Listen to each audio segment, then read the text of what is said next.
ಶ್ರೀಗುರುಭ್ಯೋ ನಮಃ. ಹರಿ ಓಂ. ನರಸಿಂಹೋऽಖಿಲಾಜ್ಞಾನಮತಧ್ವಾन्तದಿವಾಕರಃ ಜಯತ್ಯಮಿತಸಜ್ಞಾನಸುಖಶಕ್ತಿಪಯೋನಿಧಿಃ ಆಪದಾಮಪಹರ್ತಾರಂ ದಾತಾರಂ ಸರ್ವಸಂಪದಾಂ ಲೋಕಾಭಿರಾಮಂ ಶ್ರೀರಾಮಂ ಭೂಯೋ ಭೂಯೋ ನಮಾಮ್ಯಹಂ. ಧ್ಯಾಯೇತ್ ಹರಿನ್ಮಣಿನಿಭಂ ಜಗದೇಕವಂದ್ಯಂ ಸೌಂದರ್ಯಸಾರಂ ಹರಿಶಂಖವರಾಭಯಾನಿ ದೌರ್ಭಿಃ ದಧಾನಂ ಅಜಿತಂ ಸರಸಂಚ ಭೈಷ್ಮೀ ಸತ್ಯಾಸಮೇತಂ ನಿಖಿಲಪ್ರದಂ ಇಂದಿರೇಶಂ ವಿಜ್ಞಾನರೋಚಿತ್ ಪರಿಪೂರಿತಾಂತರ್ಬಾಹ್ಯಾಂಡಕೋಶಂ ಹರಿತೋಪಲಾಭಂ ತರ್ಕಾಭಯೇತಂ ವಿಸರ್ವಪೂರ್ವಗೀರ್ವಾಣ ವಿಜ್ಞಾನದಂ ಆನತೋಸ್ಮಿ ಅಭ್ರಮಂ ಭಂಗರಹಿತಂ ಅಜಡಂ ವಿಮಲಂ ಸದಾ ಆನಂದತೀರ್ಥಮತುಲಂ ಭಜೆ ತಾಪತ್ರಯಾಪಹಂ. ಚಿತ್ರೈಃ ಪದೈಶ್ಚ ಗಂಭೀರೈಃ ವಾಕ್ಯೈಃ ಮಾನೈಃ ಅಖಂಡಿತೈಃ ಗುರುಭಾವಂ ವ್ಯಂಜಯಂತಿ ಭಾತಿ ಶ್ರೀಜಯತೀರ್ಥವಾಕ್. ಅರ್ಥಿಕಲ್ಪಿತಕಲ್ಪೋऽಯಂ ಪ್ರತ್ಯರ್ಥಿಗಜಕೇಸರಿ ವ್ಯಾಸತೀರ್ಥಗುರುರ್ಭೂಯಾತ್ ಅಸ್ಮದಿಷ್ಟಾರ್ಥಸಿದ್ಧಯೇ. ತಪೋ ವಿದ್ಯಾ ವಿರಕ್ತ್ಯಾದಿ ಸದ್ಗುಣೌಘಾಕರಾನಹಂ ವಾದಿರಾಜಗುರುನ್ ವಂದೇ ಹಯಗ್ರೀವಪದಾಶ್ರಯಾನ್. ಪೂಜ್ಯಾಯ ರಾಘವೇಂದ್ರಾಯ ಸತ್ಯಧರ್ಮರತಾಯ ಚ ಭಜತಾಂ ಕಲ್ಪವೃಕ್ಷಾಯ ನಮತಾಂ ಕಾಮಧೇನವೇ. ಅನವದ್ಯಾತ್ಮಚಾರಿತ್ರಂ ವಾದಿಖದ್ಯೋತಭಾಸ್ಕರಂ ವಿದ್ಯಾಮಾನ್ಯಗುರುಂ ವಂದೇ ವಿದ್ಯಾವಿದ್ಯೋತಭಾಸ್ವರಂ. ವಿಶ್ವೇಶತೀರ್ಥಶ್ರೀಪಾದಾನ್ ವಿಶ್ವೋತ್ಕೃಷ್ಟಗುಣಾಕರಾನ್ ವಿಶ್ವಸ್ಥಸುಜನಾರಾಧ್ಯಾನ್ ವಂದೇ ವಿದ್ಯಾಗುರುನ್ ಮಮ. ಹಯಗ್ರೀವ ಹಯಗ್ರೀವ ಹಯಗ್ರೀವೇತಿ ಯೋ ವದೇತ್ ತಸ್ಯ ನಿಸ್ಸರತೆ ವಾಣಿ ಜಗ್ನುಕನ್ಯಾ ಪ್ರವಾಹವತ್. ಶ್ರೀಗುರುಭ್ಯೋ ನಮಃ. ಜನ್ಮಾದ್ಯಸ್ಯ ಯತೋನ್ಮಯಾತಿತರತಶ್ಚಾರ್ಥೇಷ್ವಭಿಘ್ನಸ್ವರಾಟ್ ತೇನೇ ಬ್ರಹ್ಮಹೃದಾಯ ಆದಿಕವಯೇ ಮುಹ್ಯಂತಿ ಯಂ ಸೂರಯಃ. ತೇಜೋವಾರಿಮೃದಾಂ ಯಥಾ ವಿನಿಮಯೋ ಯತ್ರ ತ್ರಿಸರ್ಗೋ ಮೃಷಾಂ. ಧಾಮ್ನಾ ಸ್ವೇನ ಸದಾ ನಿರಸ್ತಕುಹಕಂ ಸತ್ಯಂ ಪರಂ ಧೀಮಹಿ. ಸೃಷ್ಟಿಸ್ಥಿತ್ಯಪ್ಯಯೇಹಾನಿಯತಿದೃಶಿತಮೋ ಬಂಧಮೋಕ್ಷಾಶ್ಚ ಯಸ್ಮಾತ್ ಅಸ್ಯ ಶ್ರೀಬ್ರಹ್ಮರುದ್ರಪ್ರಭೃತಿಸುರನರದ್ವೇಷಶತ್ರುರಾತ್ಮಕಸ್ಯ ವಿಷ್ಣೋಃ ವ್ಯಸ್ತಾಃ ಸಮಸ್ತಾಃ ಸಕಲಗುಣನಿಧಿಃ ಸರ್ವದೋಷವ್ಯಪೇತಃ ಪೂರ್ಣಾನಂದೋ ವ್ಯಯೋ ಯೋ ಗುರುರಪಿ ಪರಮಃ ಚಿಂತಯೇತಂ ಮಹಾಂತಂ. ಓಷ್ಠಾಪಿಧಾನಾನಕುಲೀ ದಂತೈಃ ಪರಿವೃತಾಪವಿಃ ಸರ್ವಸ್ಯೈವಾಚ ಈಶಾನಾ ಚಾರುಮಾಮಿಹ ವಾದಯೇತ್. ಶ್ರೀಮದ್ಭಾಗವತ ದಶಮಸ್ಕಂಧ 96ನೇಯ ಅಧ್ಯಾಯ. ಶ್ರುತಿಗೀತೆಯಲ್ಲಿ 19ನೇಯ ಶ್ರುತಿ, ಅದರ ಚಿಂತನೆಯನ್ನು ಅರ್ಧ ಮಾಡಿದ್ದೇವೆ. ಅಂದರೆ ಶ್ಲೋಕ ಪದ್ಯವನ್ನು ಹೇಳಿ ಅದರ ಒಂದು ನಿರೂಪಣೆ ಆಗಿದೆ, ಅದರ ಮೂಲಶ್ರುತಿಗೆ ಹೋಗಿಲ್ಲ. ಮೂಲಶ್ರುತಿ ಮತ್ತು ಆಚಾರ್ಯರು ಕೊಟ್ಟ ಬೇರೆ ಪ್ರಮಾಣಗಳು ಅದರ ವಿಚಾರವನ್ನು ತಿಳಿಸಿಲ್ಲ. ಯಾವುದದು 19ನೇ ಪದ್ಯ. ಇನ್ನೂ ಸರ್ತಿ ದಯವಿಟ್ಟು ಕೇಳಿಬಿಡಿ. ಯಾರು ಪುನಃ ಇವತ್ತು ಪಾಠ ಕೇಳೋಕ್ಕಿಂತ ಮುಂಚೆ ಬೇಕಾದರೆ ಇನ್ನೂ ಸರ್ತಿ ಆ ಪಾಠವನ್ನು 1 ಗಂಟೆ ಎಷ್ಟೊತ್ತು ಆ ಪಾಠ ಇದೆ ಅದನ್ನು ಕೇಳಿಬಿಡಿ. ಒಂದು ರೀತಿ ನಿಮಗೆ ಐಡಿಯಾ ಬರುತ್ತೆ. ಇನ್ನೊಂದು ದಿನ ಅದನ್ನು ರಿಪೀಟ್ ಮಾಡೋದಿಲ್ಲ. 19ನೇ ಪದ್ಯ ಹಿಂದಿನ ಪಾಠದಲ್ಲಿ 2-3 ದಿವಸ ಪಾಠ ಆಗಿಲ್ಲ. ಯಾವುದು ಬಂದಿದೆಯೋ ಅದು. ಅದಾದಮೇಲೆ ನಾನೀಗ ಅದಕ್ಕೆ ಸಂಬಂಧಪಟ್ಟಿರ್ತಕ್ಕಂತಹ ಮೂಲಶ್ರುತಿ ಯಾವುದು ಅನ್ನೋದನ್ನು ಹೇಳ್ತೇನೆ. ಇದು ವಿಶೇಷವಾಗಿರ್ತಕ್ಕಂಥ ಮೂಲಶ್ರುತಿಯ ವಿಚಾರ ಬಂದಾಗ 2 ಶ್ರುತಿಯನ್ನು ಒಳಗೊಂಡಿದೆ. ಮೂಲಶ್ರುತಿ ಋಗ್ವೇದದ 2 ಮಂತ್ರಗಳು ಮೂಲಶ್ರುತಿಯಾಗಿವೆ. ಒಂದು, ನಾವು ಪ್ರಸಿದ್ಧವಾಗಿ ನೀವು ಅಷ್ಟಾವಧಾನದ ಸಂದರ್ಭದಲ್ಲಿ ಸಾಯಂಕಾಲ ಅಥವಾ ಮಧ್ಯಾಹ್ನ ಮಠಗಳಲ್ಲಿ ಪೂಜೆಯ ಕಡೆಯಲ್ಲಿ ಹೇಳ್ತಕ್ಕಂಥ ಮಾತು, ಮಂಗಳಾರತಿಯೆಲ್ಲ ಆದಮೇಲೆ ಹೇಳ್ತಕ್ಕಂಥ ಮಂತ್ರಗಳಲ್ಲಿ, ಈ ಮಂತ್ರ ಮಠಗಳಲ್ಲಿ ರಾಯರ ಮಠದಲ್ಲಿ ನೀವು ಕೇಳಿರ್ತೀರ. ಒಂದು ಪ್ರಸಿದ್ಧವಾದ ಮಂತ್ರ ಅದು. ಅದ್ರ ಜೊತೆಗೆ ಇನ್ನೊಂದು ಋಗ್ವೇದದ ಮಂತ್ರ, ಅದನ್ನು ಹೇಳ್ತೇನೆ. ಯೋ ನ ಪಿತಾ ಜನಿತಾ ಯೋ ವಿಧಾತ ಧಾಮಾನಿ ವೇದ ಭುವನಾನಿ ವಿಶ್ವಾ ಯೋ ದೇವಾನಾಂ ನಾಮಧಾ ಏಕ ಏವ ತಂ ಸಂಪ್ರಶ್ನಂ ಭುವನಾಯಂತ್ಯನ್ಯಾಂ. ಇದು ಒಂದು ಮಂತ್ರ. ಇದು ನಾನಾಗಲೇ ಹೇಳಿದೆ, ಪ್ರಸಿದ್ಧವಾದ್ದು, ಕೇಳಿರ್ತೀರ ಅಂತ.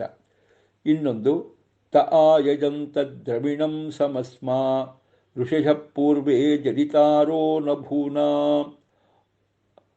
ಅಸೂರ್ತೆ ಸೂರ್ತೆ ರಜಸಿ ನಿಷತ್ತೆ ಯೇ ಭೂತಾನಿ ಸಮಕೃಣ್ವನ್ನಿಮಾನಿ. ಇದು ಋಗ್ವೇದದ 2 ಮಂತ್ರಗಳು. ಏನು ಹೇಳ್ತಾರೆ ಇದರಲ್ಲಿ? ದೇವರೇ, ನೀನು ಪಿತ, ಯಾಕೆ ಪಾತೀತಿ ಪಿತ, ರಕ್ಷಕನಾಗಿದ್ದೆ. ಅದೇ ರೀತಿಯಾಗಿ ಜನಿತ, ಏಕೆ ಜನಯತೀತಿ ಜನಿತ, ಸೃಷ್ಟಿ ಮಾಡುವವನಾಗಿದ್ದಿ. ಹಾಗೆ ವಿಧಾತ, ಯಾಕೆ ವಿಧಾರಯತಿ, ವಿಶೇಷವಾಗಿ ಜ್ಞಾನವನ್ನು ಕೊಡುವವನು, ಜ್ಞಾನದ್ವಾರ ಮೋಕ್ಷವನ್ನು ಅನುಗ್ರಹಿಸುವವನು. ಅದಕ್ಕೋಸ್ಕರವಾಗಿ ವಿಧಾತ, ಧಾರಣೆ ಪೋಷಣೆ ಯಾವುದರ ಮೂಲಕ? ಜ್ಞಾನ ಮೋಕ್ಷವನ್ನು ಕೊಡೋದರ ಮೂಲಕ. ಜ್ಞಾನ ಮೋಕ್ಷವನ್ನು ಕೊಡೋದರ ಮೂಲಕ ವಿಧಾತ. ಆಮೇಲೆ ಯೋನಃಪಿತ ಜನಿತ ಯೋ ವಿಧಾತ ಧಾಮಾನಿ ವೇದ ಭುವನಾನಿ ವಿಶ್ವಾಂ. ದೇವರೇ, ನೀನು ನಿನ್ನ ಭಕ್ತರಾದ ದೇವತೆಗಳಿಗೆ ಭುವನಗಳನ್ನು, ಲೋಕಗಳನ್ನು ಆಶ್ರಯಗಳನ್ನಾಗಿ ಕೊಟ್ಟಿದ್ದೀಯ, ಅನುಗ್ರಹಿಸಿದ್ದೀಯ. ದೇವರ ವಿಶೇಷತೆ, ಒಬ್ಬೊಬ್ಬರಿಗೆ ಒಂದೊಂದು ಲೋಕ ಕೊಟ್ಬಿಡ್ತಾನೆ ದೇವರು. ತನ್ನ ಭಕ್ತರು, ದೇವತೆಗಳು ದೇವರ ಸೇವಕರು, ಸರ್ವೆಂಟ್ಸು. ಅವರಿಗೆಲ್ಲ ದೇವರು ಕರುಣಿಸೋದು ಏನು ಕರುಣಿಸ್ತಾನೆ ನೋಡ್ರಿ, ಒಬ್ಬೊಬ್ಬರಿಗೆ ಒಂದೊಂದು ಲೋಕ. ಯಾರು ಕೊಡ್ಲಿಕ್ಕೆ ಸಾಧ್ಯ ಇಲ್ಲರಿ, ದೇವರಾದ್ರಿಂದ ಕೊಡ್ಬೋದಷ್ಟೇ. ತುಂಬ ಶ್ರೀಮಂತರು ತಮ್ಮ ಮನೆ ಹಿಂದೆ ಒಂದು ಚಿಕ್ಕ ಔಟ್ ಹೌಸ್ ಕೊಡ್ತಾರೆ, ಅಷ್ಟೇ ವಿಚಾರ. ತಮ್ಮ ಮನೆ ಹಿಂದೆ ಒಂದು ಚಿಕ್ಕ ಔಟ್ ಹೌಸ್ ಕೊಡ್ತಾರೆ, ಸರ್ವೆಂಟ್ಸ್ ಯಾವಾಗಲೂ ತಮಗೆ ಸಿಗ್ತಾ ಇರಲಿ, ಅಲ್ಲೇ ಇರಲಿ ಅಂತ. ಇಷ್ಟು ವಿಚಾರ. ಆ ಔಟ್ ಹೌಸಲ್ಲಿ ಎಲ್ಲ ಫೆಸಿಲಿಟೀಸ್ ಇರುತ್ತೆ ಅಂತಲ್ಲ, ಒಟ್ಟೇನೋ ಒಂದು ತಮ್ಮ ಜೊತೆಗೆ ಇರಬೇಕು, ತಮಗೆ ಬೇಕಾದಾಗೆಲ್ಲ ಸಿಗಬೇಕು ಅಂತ ಈ ತರಹ ನಾವು ನೋಡ್ತೇವೆ. ಅಂದರೆ ಈ ದೇವರು ಏನ್ರಿ, ಏನು ಮಹಾಕಾರುಣ್ಯ, ಏನು ಔದಾರ್ಯ ದೇವರಿಗೆ. ಏನು ಮಾಡ್ತಾನವನು ಅಂತ ಬಂದಾಗ, ಭುವನಾನಿ ದೇವಾನಾಂ ಧಾಮಭೂತಾನಿ. ನೋಡಿ, ಅವನು ಯೋ ವಿಧಾತ ಧಾಮಾನಿ ವೇದ ಭುವನಾನಿ ವಿಶ್ವಾಧಾಮಾನಿ ಭುವನಾನಿ ವೇದ. ಅಲ್ಲಿ ಏನು ಹೇಳ್ತಾರೆ? ರುದ್ರ, ಬ್ರಹ್ಮ, ಎಲ್ಲ ದೇವತೆಗಳು, ತತ್ವದೇವತೆಗಳು, ಇವರೆಲ್ಲರಿಗೂ ಕೂಡ ಅವರವರಿಗೆ ಯೋಗ್ಯವಾಗಿರ್ತಕ್ಕಂತಹ ಒಂದು ಲೋಕಗಳನ್ನು ಆಶ್ರಯಗಳನ್ನಾಗಿ ಹೊಂದಿಸಿದ್ದಾನೆ. ಸರ್ವಭುವನಾನಿ ದೇವಾನಾಂ ಧಾಮಭೂತಾನಿ ವೇದ. ಎಲ್ಲ ದೇವತೆಗಳಿಗೆ ಅವರವರಿಗೆ ಯೋಗ್ಯವಾಗಿರ್ತಕ್ಕಂತಹ ಆಶ್ರಯವಾಗಿರ್ತಕ್ಕಂಥ ಲೋಕಗಳನ್ನು ಕರುಣಿಸಿ ಅನುಗ್ರಹಿಸ್ತಾ ಇದ್ದಾನೆ ಅಂತಹ ದೇವರು.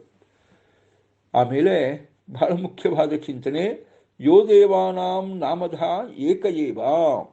ಇದು ಆಚಾರ್ಯರು ಬಹಳ ವಿಶೇಷವಾಗಿ ತಮ್ಮ ಭಾಷ್ಯದಲ್ಲಿ ಕೋಟ್ ಮಾಡ್ತಕ್ಕಂಥ ಶ್ರುತಿ ಭಾಗ.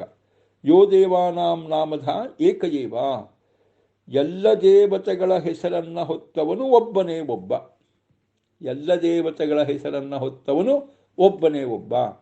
ದೇವಾನಾಂ ನಾಮಧ ಏಕ ಏವ. ದೇವತೆಗಳ ಹೆಸರುಗಳು ಇಂದ್ರ, ಚಂದ್ರ, ರುದ್ರ, ಬ್ರಹ್ಮ, ವರುಣ, ಪವಮಾನ, ಹೀಗೆ ಏನೇನು ಹೆಸರುಗಳಿದೆಯೋ ಆ ಎಲ್ಲ ಹೆಸರುಗಳನ್ನು ಕೂಡ ಯಾವುದು ಅಖಿಲ ಮುಖ್ಯ ವೃತ್ತಿಯಿಂದ, ನಿಖಿಲ ಮುಖ್ಯ ವೃತ್ತಿಯಿಂದ, ಪರಮ ಮುಖ್ಯ ವೃತ್ತಿಯಿಂದ ಹೊಂದಿದವನು ದೇವರು. ದೇವರಲ್ಲಿ ಆ ನಾಮಗಳನ್ನು ಹೇಳ್ತೀವಿ ಅಂದರೆ 10 ಜೊತೆಗೆ 11 ದೇವರಿಗೆ ಹೆಸರು ಅಂತಲ್ಲ. ಆ ನಾಮಗಳೆಲ್ಲ ದೇವರಿಗೆ ಮುಖ್ಯ. ಇಂದ್ರ ಅನ್ನೋ ನಾಮ ದೇವರಿಗೆ ಮುಖ್ಯ, ಅದನ್ನು ನಾನು ಈ ಮಂತ್ರದ ವಿವರಣೆ ಪ್ರಾರಂಭದಲ್ಲೇ ಹೇಳಿದ್ದೆ. ಚಂದ್ರ ಅನ್ನೋ ನಾಮ ದೇವರಿಗೆ ಮುಖ್ಯ.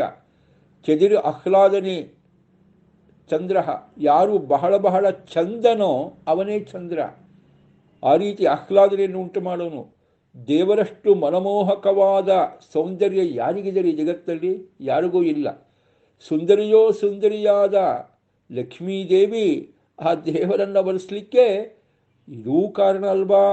ಸುಮ್ಮನೆ ದೇವರನ್ನು ವರಿಸ್ತಾಳವಳು, ಬಹಳ ಬಹಳ ಸುಂದರಿಯಾದವಳು. ದೇವರು ಅತಿಶಯಿತವಾದ ಸೌಂದರ್ಯವನ್ನು ದೇವರು ಹೊಂದಿದ್ದಾನೆ. ಅದಕ್ಕೋಸ್ಕರವಾಗಿ ಜಗತ್ತಿನಲ್ಲೇ ಅತಿಶಯಿತ ಸೌಂದರ್ಯವನ್ನು ಹೊಂದಿದ ರಮಣಿ ಲಕ್ಷ್ಮೀದೇವಿ ತನಗೆ ಸರಿಯಾದ ಜೋಡಿ ಯಾರು? ಈ ದೇವರು. ಯಾಕೆಂದರೆ ಅವನೂ ಗಂಡಸರಲ್ಲೇ ಅತಿಶಯಿತವಾದ ಸೌಂದರ್ಯವನ್ನು ಹೊಂದಿದ್ದಾನೆ. ಯಾಕೆ? ನಾವು ಸುಂದರ ಅಂತ ಹೇಳಿದ ಕೂಡಲೇ ಕಲ್ಪನೆ ಯಾವುದು ನಮಗೆ? ಮನ್ಮಥ.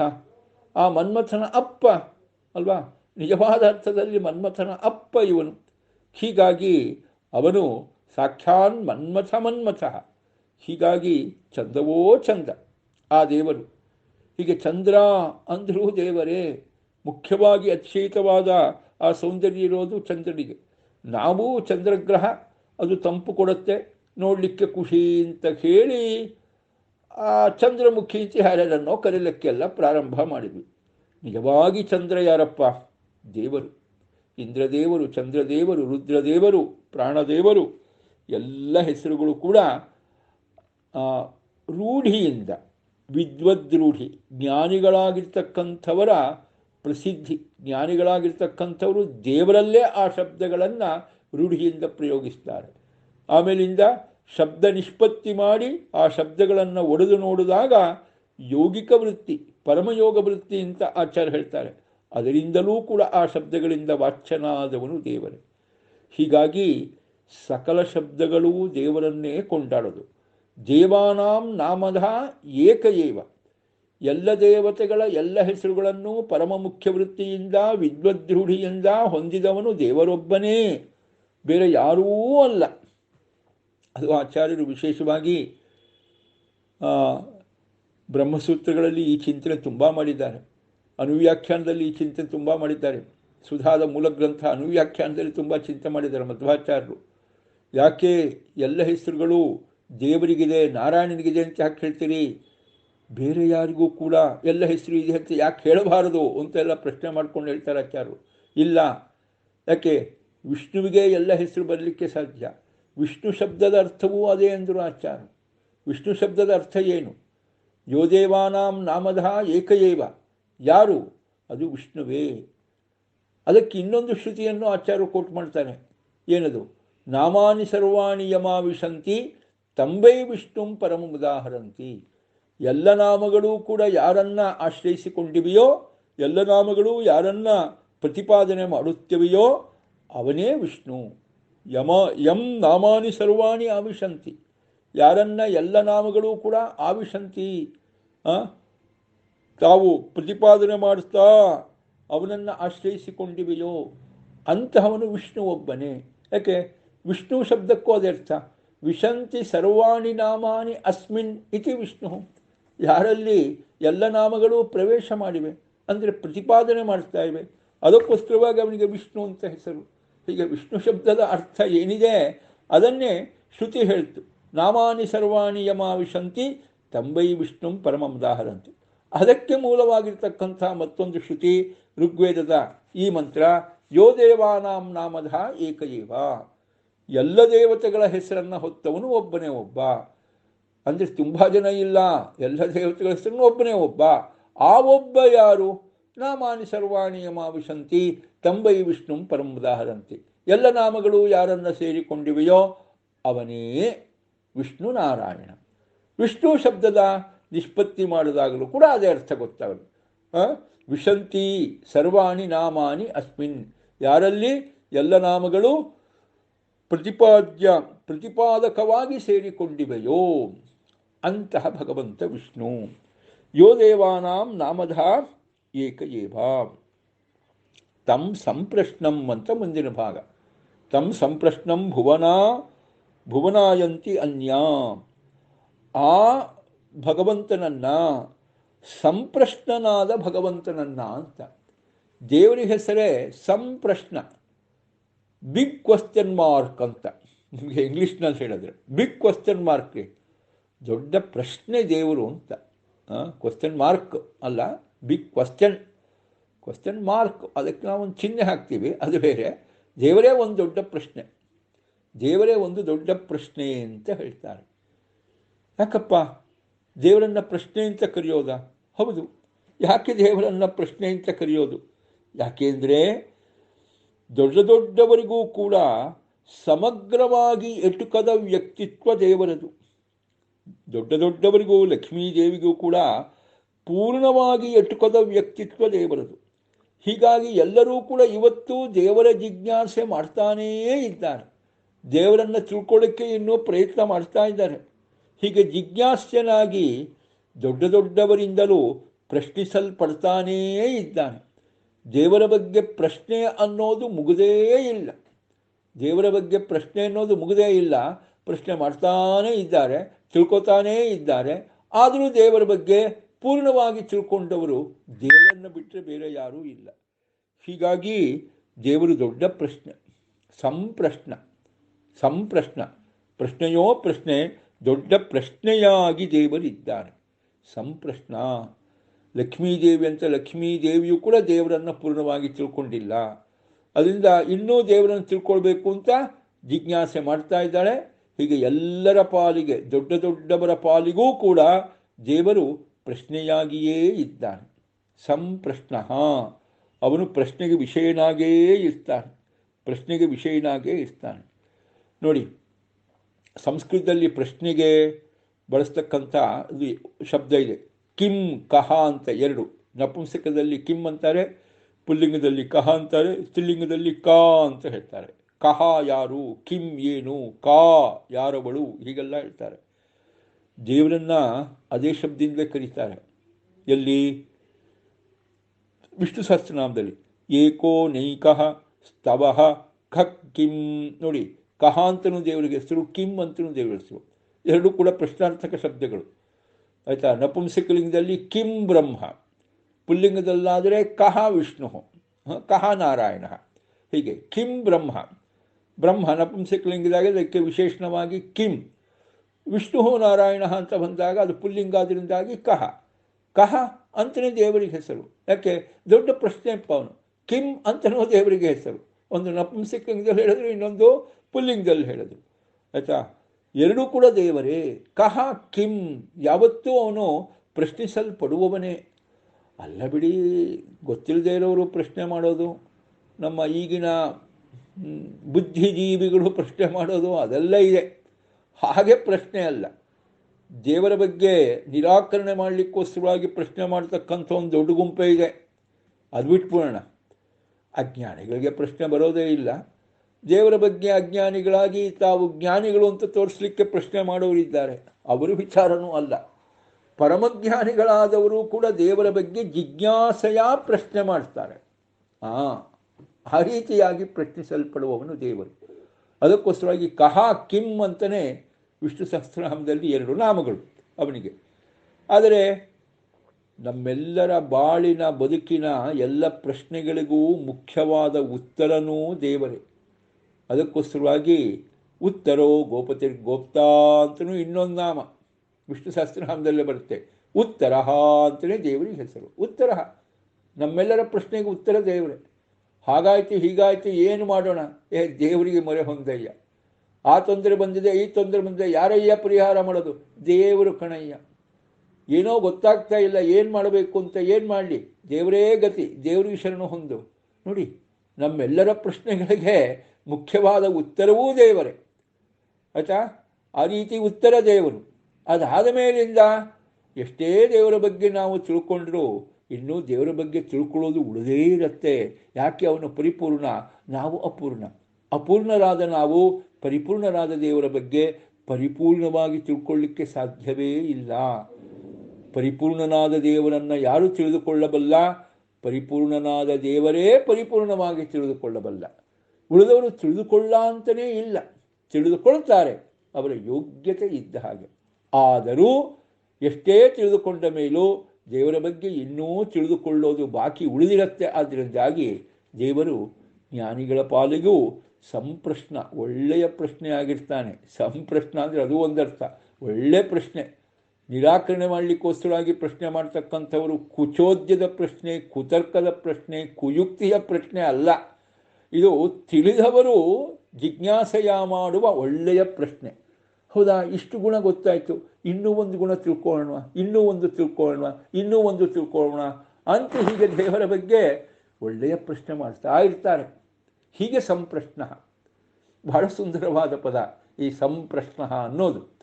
ನೋಡಿ, ಹೀಗೆ ಯೋನ ಪಿತಾ ಜನಿತ ಯೋ ವಿಧಾತ ಧಾಮಾನಿ ವೇದ ಭುವನಾನಿ ವಿಶ್ವ ಯೋ ದೇವಾನಾಂ ನಾಮಧಾ ಏಕ ಏವ ಸಂಪ್ರಶ್ನಂ ಭುವನಾಯಂತಿ ಅನ್ಯಾ.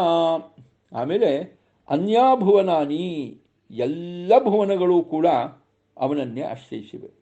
ಎಲ್ಲ ಭುವನಗಳು, ಇಲ್ಲಿ ಯಾರ್ಯಾರಿಗೆ ಏನೇನು ಭುವನ ಕೊಟ್ಟಿದ್ದಾನೋ ದೇವರು ಆ ಭುವನಗಳು, ಎಲ್ಲ ಭುವನಗಳನ್ನು ದೇವರು ಉಳಿದವರಿಗೆ ಕೊಟ್ಟಿಲ್ಲ. ಸಂಸಾರದಲ್ಲಿರಬೇಕಾಗಿದ್ರೆ ಎಲ್ರಿಗೂ ಕೊಟ್ಟ. ಮುಕ್ತಿಯ 3 ಧಾಮಗಳದು ಅವನ ಅಧೀನದಲ್ಲೇ ಇದೆ. ಅನ್ಯಾಭುವನಾನಿ, 3 ಲೋಕಗಳು, ಶ್ವೇತದ್ವೀಪ, ಅನಂತಾಸನ, ವೈಕುಂಠ ಎನ್ನುವ ಲೋಕಗಳು, ಅದೂ ಕೂಡ ಯಾರು ಸುಪರ್ತಿಯಲ್ಲಿ ಯಂತಿ ದೇವರ ಆಶ್ರಯದಲ್ಲೇ ಇದೆ, ದೇವರ ಆಶ್ರಯದಲ್ಲೇ ಇದೆ. ಹೀಗೆ ಅನ್ಯಾಭುವನಾನಿ, ಎಲ್ಲ ಲೋಕಗಳು, ಮುಕ್ತಿಯ 3 ಲೋಕಗಳು ಕೂಡ, ಸಂಸಾರದ ಲೋಕಗಳು ಸಂಸಾರ ಕಾಲದಲ್ಲಿ ಬೇರೆ ಬೇರೆ ದೇವತೆಗಳಿಗೆ ದೇವರು ಕೊಡ ಮಾಡಿದ್ದು, ಅವರ ಅನುಗ್ರಹಕ್ಕೋಸ್ಕರ ವಾಸಕ್ಕೋಸ್ಕರ ಕೊಟ್ಟಿದ್ದು, ಅದು ದೇವರೇ ಕೊಟ್ಟಿದ್ದು, ದೇವರೇ ಸೃಷ್ಟಿ ಮಾಡಿ ದೇವರೇ ಕೊಟ್ಟಿದ್ದು. ನಿಜವಾಗಿ ಅದರ ಓನರು ದೇವರೇ, ಅದರ ಓನರು ದೇವರೇ. ಅನ್ಯಾಭುವನಾನಿ, ಈ ಸಂಸಾರ ಬಿಟ್ಟು ಬೇರೆ ಅನ್ಯ ಬೇರೆಯಾಗಿರ್ತಕ್ಕಂತಹ ಮುಕ್ತಿಯ 3 ಧಾಮಗಳು ಯಾವುದಿದೆ, ಅನಂತಾಸನ, ಶ್ವೇತದ್ವೀಪ, ವೈಕುಂಠ, ಅದು ಕೂಡ ದೇವರನ್ನೇ ಆಶ್ರಯಿಸಿದೆ, ಅದು ಕೂಡ ದೇವರನ್ನೇ ಆಶ್ರಯಿಸಿದೆ. ಬರೀ ಭುವನಾನಿ ಅಂದರೆ ಲೋಕಗಳು, ಲೋಕದಲ್ಲಿರುವ ಜನರು, ಲೋಕದಲ್ಲಿರುವ ಜನರು ಅವರೂ ಕೂಡ ದೇವರನ್ನೇ ಆಶ್ರಯಿಸಿರ್ತಾರೆ. ಸಂಸಾರದಲ್ಲಿ ಸೃಷ್ಟಿಕಾಲದಲ್ಲಿ ಸ್ಥಿತಿಕಾಲದಲ್ಲೂ ದೇವರನ್ನು ಆಶ್ರಯಿಸುತ್ತಾರೆ. ಅನ್ಯ ಈ ಸೃಷ್ಟಿ ಸ್ಥಿತಿ ಕಾಲ ಬಿಟ್ಟು ಮಹಾಪ್ರಳಯ ಕಾಲ ಬಂದಾಗ ಆಗಲೂ ಎಲ್ಲರೂ ಕೂಡ ದೇವರನ್ನು ಆಶ್ರಯಿಸುತ್ತಾರೆ. ಮೋಕ್ಷಾವಸ್ಥೆಯಲ್ಲೂ ಕೂಡ ದೇವರನ್ನು ಆಶ್ರಯಿಸುತ್ತಾರೆ. ಅದು ಇನ್ನೊಂದರ್ಥ. ಅನ್ಯಾಭುವನಾನಿ ಅಂತ ಹೇಳಿದ್ರೆ ಒಂದರ್ಥ ಮುಕ್ತಿಯ 3 ಧಾಮಗಳು, ಅದು ಬೇರೆ. ಯಾಕೆ? ನಿತ್ಯಲೋಕ, ಉಳಿದ 14 ಲೋಕಗಳು, ಸಂಸಾರದಲ್ಲಿ ಬರುವ ಲೋಕಗಳು, ದೇವರು ಕೊಡಮಾಡಿದ ಲೋಕಗಳು, ದೇವರು ದೇವತೆಗಳಿಗೆ ಅನುಗ್ರಹಿಸಿದ ಲೋಕಗಳು, ಅದು ಅನಿತ್ಯ ಲೋಕಗಳು. ಅದು ದೇವರೇ ದೇವತೆಗಳಿಗೆ ಸೃಷ್ಟಿ ಮಾಡಿಕೊಟ್ಟದ್ದು, ಅನುಗ್ರಹ ಮಾಡಿಕೊಟ್ಟದ್ದು, ಅದರ ಒಂದು ಯಜಮಾನನು ದೇವರೇ. ಅದಾದ ಮೇಲಿಂದ ಆಯಿತಾ, ಮುಕ್ತಿಯ 3 ಲೋಕಗಳು ಕೂಡ ದೇವರಿಗೆ ಸಂಬಂಧಪಟ್ಟದ್ದು, ಬೇರೆ ಯಜಮಾನರು ಇಲ್ಲವೇ ಇಲ್ಲ. ಆಮೇಲೆ ಆ ಲೋಕಗಳಲ್ಲಿ ಇರುವ ಎಲ್ಲ ಜನರೂ ಕೂಡ ಸಂಸಾರದಲ್ಲಿ ಸೃಷ್ಟಿ ಸ್ಥಿತಿಕಾಲದಲ್ಲೂ ದೇವರನ್ನು ಆಶ್ರಯಿಸಿರ್ತಾರೆ, ಆಮೇಲೆ ಪ್ರಳಯ ಕಾಲದಲ್ಲೂ ದೇವರನ್ನು ಆಶ್ರಯಿಸಿರ್ತಾರೆ, ಮುಕ್ತಿಯಲ್ಲೂ ದೇವರನ್ನು ಆಶ್ರಯಿಸಿರ್ತಾರೆ. ಅನ್ಯಾಭುವನಾನಿ ಯಂತಿ ಅನ್ನೋದಕ್ಕೆ ಇದೆಲ್ಲ ಅರ್ಥ ಚಿಂತನೆ. ಅದಾದಮೇಲೆ ತಾಯಜಂತ ದ್ರಮಿಣಂ ಸಮಶ್ಮಾ ಋಷಿಃ ಪೂರ್ವೇ ಜನಿತಾರೋ ನಭೂನಾ ಅಸುರ್ತೆ ಸುರ್ತೆ ರಜಸಿ ನಿಸತ್ತೆ ಯೇ ಭೂತಾನಿ ಸಮಕೃಣ್ವನ್ ನಿಮಾನಿ ಅಂತ ಇನ್ನೊಂದು ಈ ಪದ್ಯದ ಋಗ್ವೇದದ ಮತ್ತೊಂದು ಮಂತ್ರ. ಈ ನಾವು 19ನೇ ಪದ್ಯದಲ್ಲಿ ಚಿಂತೆ ಮಾಡಿದ್ವಿ, ಅದರ ಮೂಲ ಒಂದು ಮಂತ್ರವನ್ನು ಹೇಳಿದೆ. ಇನ್ನೊಂದು ಮಂತ್ರ ಇದು. ಏನು ಹೇಳ್ತಾರೆ? ದೇವರೇ ಈ ಸತ್ವಗುಣ, ರಜೋಗುಣ, ತಮೋಗುಣ, ಈ 3 ಗುಣಗಳು, ಅದರಲ್ಲಿ ಯಥಾರ್ಥ ಜ್ಞಾನವನ್ನು ತಂದು ಕೊಡ್ತಕ್ಕಂಥದ್ದು ಸತ್ವಗುಣ, ಅಜ್ಞಾನಕ್ಕೆ ಕಾರಣವಾಗಿರ್ತಕ್ಕಂಥದ್ದು ತಮೋಗುಣ ಹಾಗೂ ರಜೋಗುಣ. ತಮೋಗುಣ ಹಾಗೂ ರಜೋಗುಣ ಎರಡೂ ಅಜ್ಞಾನಕ್ಕೆ ಕಾರಣವಾದ್ದೆ. ವಿಶೇಷವಾಗಿ ಅಜ್ಞಾನಕ್ಕೆ ಕಾರಣವಾದ್ದು ತಮೋಗುಣ. ಆಮೇಲೆ ಸಂಸಾರದ ಕಾಮನೆಗಳಿಗೆ, ಬೈಕೆಗಳಿಗೆ ಕಾರಣವಾದ್ದು ಇನ್ನೊಂದು ರಜೋಗುಣ. ಬೇರೆ ಬೇರೆ ರೀತಿಯಿಂದ ಈ ಗುಣಗಳ ಚಿಂತನೆ ಇದೆ. ಇಲ್ಲಿ ಒಂದು ಚಿಂತನೆ ಮಾಡ್ತಾ ಇರೋದು, ಸೃಷ್ಟಿ ಸ್ಥಿತಿ ಸಂಹಾರಕ್ಕೋಸ್ಕರವಾಗಿ ಭಗವಂತ 3 ಗುಣಗಳನ್ನೆಲ್ಲ ಸ್ವೀಕಾರ ಮಾಡ್ತಾರೆ. ಇನ್ನು ಬೇರೆ ಬೇರೆ ಚಿಂತನೆ ಇದೆ. ನಮ್ಮ ಬದುಕಿನಲ್ಲಿ ಬೇರೆ ಬೇರೆ ರೀತಿಯಿಂದ ಈ 3 ಗುಣಗಳು ಪ್ರಭಾವವನ್ನು ಬೀರುತ್ತೆ. ಅದರಲ್ಲಿ ವಿಶೇಷವಾಗಿ ಒಂದು ಚಿಂತನೆಯನ್ನು ಇಲ್ಲಿ ಮಾಡಿದ್ದಾರೆ. ಏನಂತ? ಅದು ಸುಷ್ಟು ಯಥಾರ್ಥ ಜ್ಞಾನಂ ಯಸ್ಮಾತ್ ಸೂರ್ತಂ, ಯಾವುದರಿಂದ ಯಥಾರ್ಥ ಜ್ಞಾನ ಬರುತ್ತೋ ಅಂತಹ ಒಂದು ಗುಣ, ಸತ್ವಗುಣ, ಅದು ಸೂರ್ತ. ಯಾವುದರಿಂದ ಯಥಾರ್ಥ ಜ್ಞಾನ ಬರೋದಿಲ್ಲ, ಐತಾರ್ಥ ಜ್ಞಾನ ಬರುತ್ತೆ, ಅದು ಅಸೂರ್ತ. ಹೀಗೆ ಸೂರ್ತ ಮತ್ತು ಅಸೂರ್ತ, ಸತ್ವಗುಣ ಮತ್ತು ತಮೋಗುಣ, ಐತಾರ್ಥ ಜ್ಞಾನಕ್ಕೆ, ತಪ್ಪು ತಿಳುವಳಿಕೆಗೆ ಕಾರಣವಾಗಿರ್ತಕ್ಕಂಥದ್ದು ತಮೋಗುಣ, ಸರಿಯಾದ ತಿಳುವಳಿಕೆಗೆ ಕಾರಣವಾಗಿರ್ತಕ್ಕಂಥದ್ದು ಸತ್ವಗುಣ. ಅದಾದ ಮೇಲೆ ರಜೋಗುಣ. ಎರಡರ ಮಧ್ಯ ಅಂತ ಚಿಂತನೆ ಮಾಡೋದು, ಸಂಸಾರಕ್ಕೆ ಕಾರಣ ಅಂತ ಚಿಂತನೆ ಮಾಡೋದು, ಬೈಕಿಗಳಿಗೆ ಕಾರಣ ಅಂತ ಚಿಂತೆ ಮಾಡ್ತಕ್ಕಂಥದ್ದು. ಈ ಒಂದು 3 ಗುಣಗಳು ಆಯಿತಾ, ಸೃಷ್ಟಿಗೆ ಸನ್ನದ್ಧಗಳಾದಾಗ ಮೊದಲ ಜ್ಞಾನಿಗಳಾದ ಬ್ರಹ್ಮಾದಿಗಳು ಈ ಭೂತಗಳನ್ನು ಸೃಷ್ಟಿ ಮಾಡಿದರು.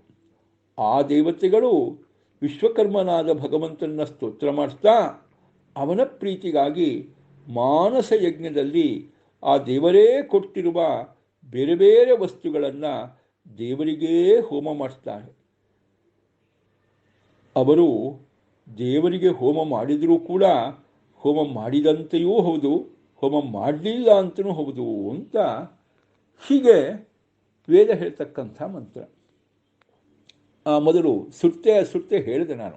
ಯಥಾರ್ಥ ಜ್ಞಾನ ಐಥಾರ್ಥ ಜ್ಞಾನವನ್ನು ತಂದುಕೊಡುವ ಸತ್ವಗುಣ ಮತ್ತು ತಮೋಗುಣ. ಇನ್ನೊಂದು ಸೃಷ್ಟಿಯಲ್ಲಿ ಬಳಸ್ತಕ್ಕಂಥ ಗುಣ 3ನೇ ಗುಣ ರಜೋಗುಣ. ಆಯಿತು, ಈ 3 ಗುಣಗಳು ಸನ್ನದ್ಧವಾದಾಗ, ಅಂದರೆ ಸೃಷ್ಟಿಯ ಮೂಲವಾಗಿರ್ತಕ್ಕಂಥ ಗುಣಗಳು ಈ 3 ಗುಣಗಳಿಗೆ ಅಭಿಮಾನಿಯಾಗಿ ಮುಖ್ಯವಾಗಿರ್ತಕ್ಕಂಥವಳು ಲಕ್ಷ್ಮೀದೇವಿ. ದೇವರು ಲಕ್ಷ್ಮೀದೇವಿಗೆ ಪ್ರೇರಣೆ ಕೊಟ್ಟು ಲಕ್ಷ್ಮೀದೇವಿಯಲ್ಲಿ ಒಂದು ರೂಪದಿಂದ ಈ 3 ಗುಣಗಳಲ್ಲಿ ಒಂದು ರೂಪದಿಂದ ಇದ್ದು ಈ 3 ಗುಣಗಳನ್ನು ಪ್ರಚೋದನೆ ಮಾಡ್ತಾನೆ, ಪ್ರೇರಣೆ ಮಾಡ್ತಾನೆ. ಲಕ್ಷ್ಮೀದೇವಿ ಮೂಲಕ ತಾನು ಕೂಡ ಒಂದು ಪ್ರೇರಣೆ ಮಾಡ್ತಾನೆ. ಮುಂದೆ ಸೃಷ್ಟಿಯ ಕಾರ್ಯ ಇದರಿಂದ ಪ್ರಾರಂಭವಾಗಲಿ ಅಂತ ದೇವರು ಎಲ್ಲ ಸೃಷ್ಟಿಯ ಮೂಲ ಈ 3 ಗುಣಗಳು, ಆ 3 ಗುಣಗಳಿಗೆ ದೇವರು ಪ್ರೇರಣೆ ಕೊಟ್ಟು ಲಕ್ಷ್ಮೀದೇವಿ ಮೂಲಕ ಪ್ರೇರಣೆ ಕೊಡ್ತಾನೆ. ಆ ಸಂದರ್ಭದಲ್ಲಿ ದೇವತೆಗಳಾದವರು ಏನು ಮಾಡ್ತಾರೆ, ಪಂಚಭೂತಗಳ ಮೂಲಕವಾಗಿರ್ತಕ್ಕಂಥ ಪಾಂಚಭೌತಿಕ ಪ್ರಪಂಚವನ್ನು ಇದೆಲ್ಲವನ್ನು ಸೃಷ್ಟಿ ಮಾಡ್ತಾರೆ. ವಿಶೇಷವಾಗಿ ಬ್ರಹ್ಮಾದಿ ದೇವತೆಗಳು. ಅದು ನಮಗೆ ಗೊತ್ತೇ ಇದೆ. 3 ಗುಣಗಳ ಆ ಒಂದು ಯಾವುದರ ಮೂಲಕ ಅಂತ ಬಂದಾಗ ಜಡ ಪ್ರಕೃತಿಯ ಮೂಲಕ ಮಹತ್ತತ್ವ, ಅದರಿಂದ ಅಹಂಕಾರ ತತ್ವದಿಂದ ಪುನಃ ಪಂಚಭೂತಗಳು, ಪಂಚಜ್ಞಾನೇಂದ್ರಿಯ, ಪಂಚಕರ್ಮೇಂದ್ರಿಯಗಳು ಹೀಗೆಲ್ಲ ಸೃಷ್ಟಿಯಾಗತ್ತೆ ಅಂತ ಏನು ಚಿಂತನೆ ಮಾಡ್ತೀವಿ. ಈ ವಿಸ್ತಾರವಾದ ಚಿಂತನೆಯಲ್ಲಿ ಎಲ್ಲದಕ್ಕೂ ಮೂಲವಾಗಿರ್ತಕ್ಕಂಥದ್ದು 3 ಗುಣಗಳು. ಆ 3 ಗುಣಗಳನ್ನು ಲಕ್ಷ್ಮೀದೇವಿ ಮೂಲಕ ದೇವರು ತಾನೂ ಕೂಡ ಒಳಗಡೆ ಪ್ರವೇಶ ಮಾಡಿ ಅದರ ಮೂಲಕ ಸೃಷ್ಟಿ ಕಾರ್ಯ ಮಾಡಲಿಕ್ಕೆ ಅಂತ ಒಂದು ಸಿದ್ಧತೆ ಮಾಡಿಕೊಡ್ತಾನೆ. ಅದಾದ ಮೇಲೆ ಬ್ರಹ್ಮಾದಿ ದೇವತೆಗಳು ಅದೆಲ್ಲವನ್ನು ಕೂಡ ಬಳಸಿಕೊಂಡು ಪಂಚಭೂತಗಳನ್ನು ಸೃಷ್ಟಿ ಮಾಡಿ ಅದರ ಮೂಲಕವಾಗಿ ದೊಡ್ಡದಾಗಿರ್ತಕ್ಕಂಥ ಬ್ರಹ್ಮಾಂಡವನ್ನು, 14 ಲೋಕಗಳನ್ನು, ಇದನ್ನೆಲ್ಲ ಸೃಷ್ಟಿ ಮಾಡ್ತಾರೆ. ಅಲ್ಲೆಲ್ಲ ಸೃಷ್ಟಿ ಮಾಡಿದ ಮೇಲೆ ಬೇರೆ ಬೇರೆ ಸಿಗತ್ತೆ, ಅವರಿಗೆ ದ್ರವ್ಯಗಳು ಸಿಗತ್ತೆ. ಆ ದ್ರವ್ಯಗಳನ್ನು ಬಳಸಿಕೊಂಡು ತಮ್ಮ ಮೂಲಕ ಸೃಷ್ಟಿ ಮಾಡಿದ ಆ ದೇವರಿಗೆ ಪೂಜೆ ಮಾಡ್ತಾರೆ. ಪೂಜೆ ಅಂದರೆ ಅದನ್ನೇ ಯಜ್ಞ ಅಂದರು. ಅದು ಮಾನಸ ಯಜ್ಞ, ಮನಸ್ಸಿನಲ್ಲೇ ಮಾಡುವ ಒಂದು ಯಜ್ಞ. ಆ ಮಾನಸ ಯಜ್ಞದಲ್ಲಿ ಏನು ಮಾಡ್ತಾರೆ, ದೇವರು ತಮಗೆ ಕೊಟ್ಟಿರ್ತಕ್ಕಂಥ ದ್ರವ್ಯಗಳನ್ನು ದೇವರಿಗೆ ಸಮರ್ಪಣೆ ಮಾಡ್ತಾರೆ. ಹವಿಸ್ಸಿನ ರೂಪದಲ್ಲಿ ದೇವರಿಗೆ ಸಮರ್ಪಣೆ ಮಾಡ್ತಾರೆ.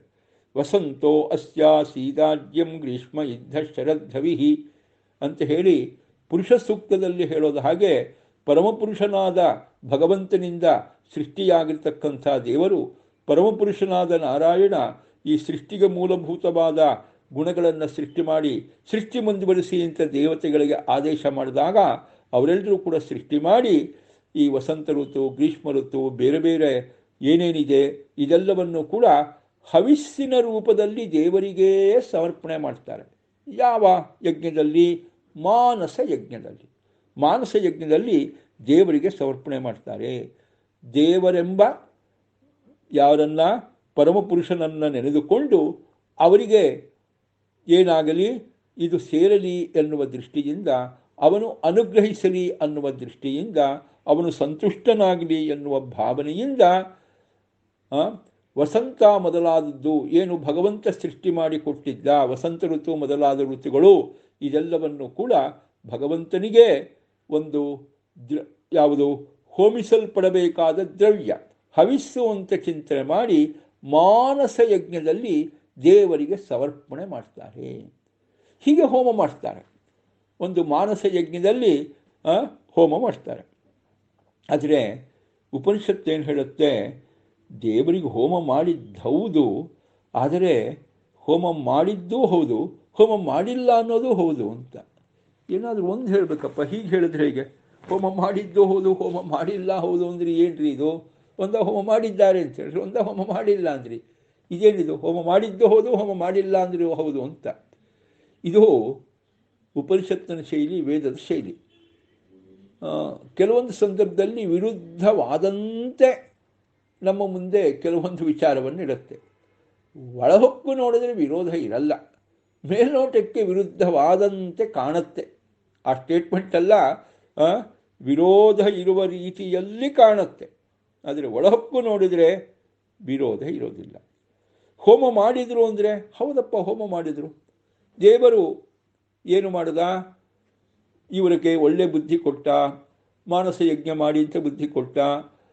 ಅದೇ ರೀತಿಯಾಗಿ ತಾನು ಸೃಷ್ಟಿ ಮಾಡಿದ್ದನ್ನೇ ತನಗೆ ಸಮರ್ಪಣೆ ಮಾಡಿ ಅಂತ ಆ ರೀತಿಯ ಬುದ್ಧಿಯನ್ನು ಕೊಟ್ಟ. ಆ ಮೂಲಕವಾಗಿ ದೇವರು ತಮಗೆ ಸೃಷ್ಟಿ ಮಾಡಿ ಕೊಟ್ಟಿರ್ತಕ್ಕಂಥ ಪದಾರ್ಥಗಳನ್ನೇ ಇಟ್ಟುಕೊಂಡು ಅದನ್ನೇ ಹವಿರ್ದ್ರವ್ಯವನ್ನಾಗಿ ಚಿಂತನೆ ಮಾಡಿ ಮಾನಸ ಯಜ್ಞದಲ್ಲಿ ಆಯಿತಾ ದೇವರಿಗೆ ಇದು ದೇವರೇ ತಮ್ಮ ಕೈಯಿಂದ ಯಾಗವನ್ನು ಮಾಡಿಸ್ತಾ ಇದ್ದಾನೆ ಅನ್ನುವ ಚಿಂತನೆಯಿಂದ ದೇವರಿಗೆ ಸಮರ್ಪಣೆ ಮಾಡಿದರು. ಆಯಿತು, ಯಜ್ಞ ಮಾಡಿದ್ದು ಹೌದು. ಆದರೆ ಆ ಯಜ್ಞದಲ್ಲಿ ಅವರ ಪಾತ್ರ ಸ್ವಾತಂತ್ರ್ಯ ಇಲ್ಲ. ದೇವರು ತಮ್ಮಿಂದ ಈ ಯಜ್ಞವನ್ನು ಮಾಡಿಸ್ತಾ ಇದ್ದಾನೆ ಅಂತ ಚಿಂತನೆ ಮಾಡಿದರು. ಈ ಎಲ್ಲ ಯಜ್ಞದ ಹವಿಸ್ಸುಗಳು ಕೂಡ ದೇವರೇ ಸೃಷ್ಟಿ ಮಾಡಿದ್ದು ಅಂತ ಚಿಂತನೆ ಮಾಡಿದರು. ಈ ಹವಿದ್ರವ್ಯಗಳು ದೇವರೇ ಸೃಷ್ಟಿ ಮಾಡಿದ್ದು ದೇವರಿಗೆ ಸಮರ್ಪಿತವಾಗಲಿ ಅಂತ ಚಿಂತನೆ ಮಾಡಿದರು.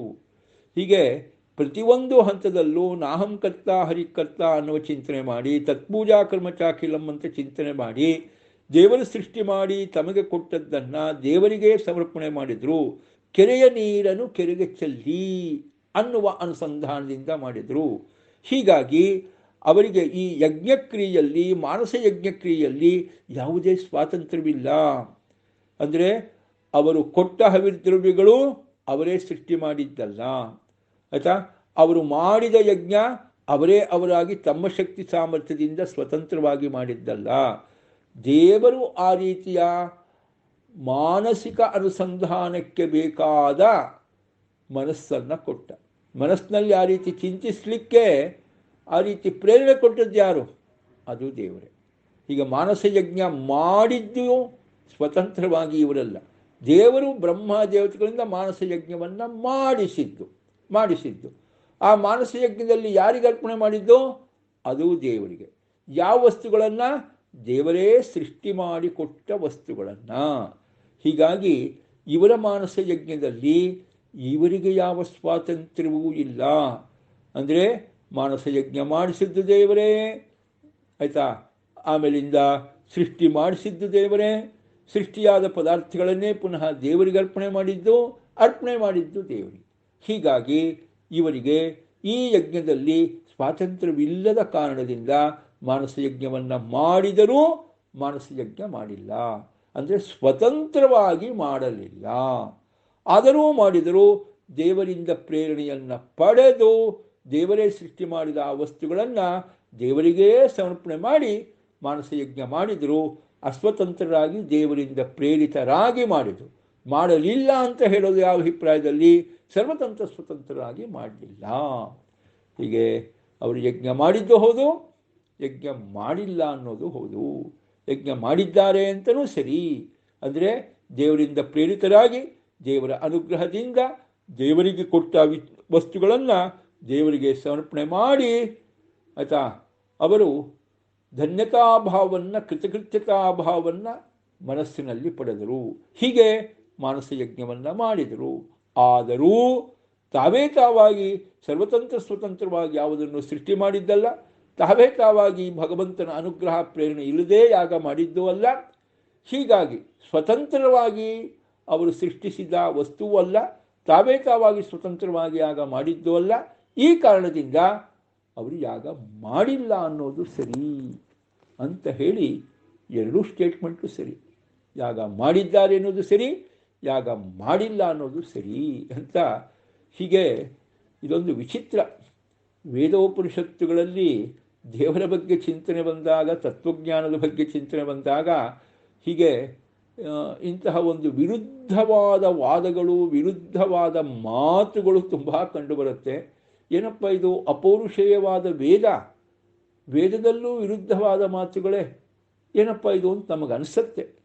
ವೇದದಲ್ಲಿ ವಿರುದ್ಧವಾದ ಮಾತು ಬರೋ ವಿಚಾರ ಇಲ್ಲವೇ ಇಲ್ಲ. ಆಯಿತಾ, ನಮ್ಮ ಬುದ್ಧಿ ಸರಿಯಾಗಿ ಇಲ್ಲದೇ ಇದ್ದಾಗ ವೇದದಲ್ಲಿ ವಿರುದ್ಧವಾದ ಮಾತುಗಳು ಕಾಣಿಸುತ್ತವೆ.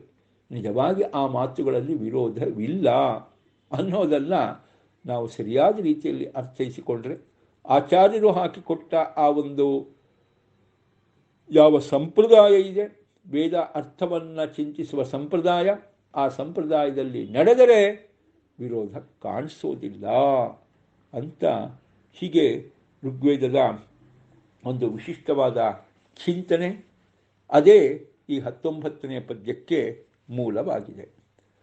ಅದಾದ ಮೇಲೆ ಆಚಾರ್ಯರು ಈ ಶ್ಲೋಕದ ಆಶಯಕ್ಕೆ ಸಂವಾದವಾಗಿ ಪ್ರಧಾನ ಸಂಹಿತಾ ಅಂತ ಒಂದು ಗ್ರಂಥ, ಪ್ರಧಾನ ಸಂಹಿತಾ ಆ ಗ್ರಂಥವನ್ನು ಹೇಳಿದ್ದಾರೆ.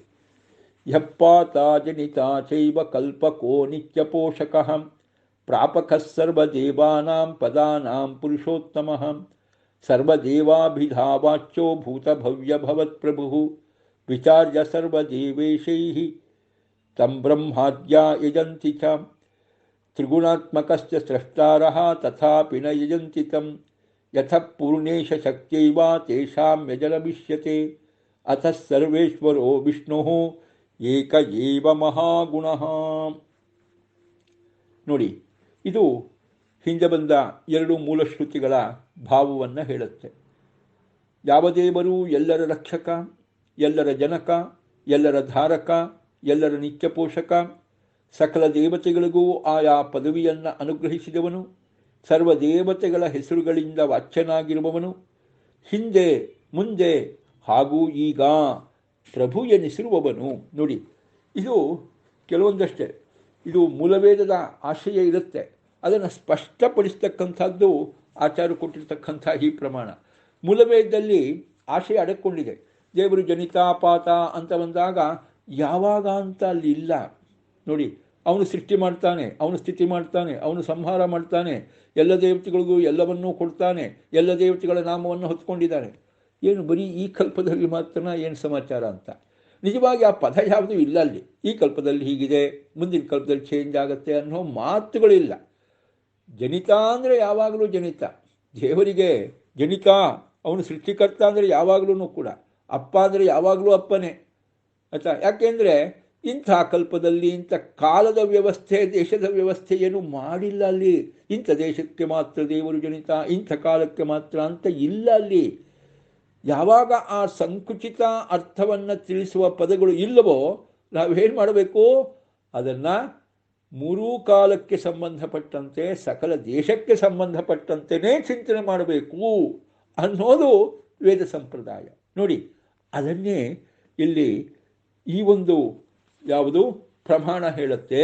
ಭೂತ ಭವ್ಯ ಭವತ್ ಪ್ರಭು. ನೀವು ಎಲ್ಲಿ ನೋಡ್ತೀರಿ, ವಿಷ್ಣು ಸಹಸ್ರನಾಮದಲ್ಲೂ ಈ ಪದ ಬರುತ್ತೆ.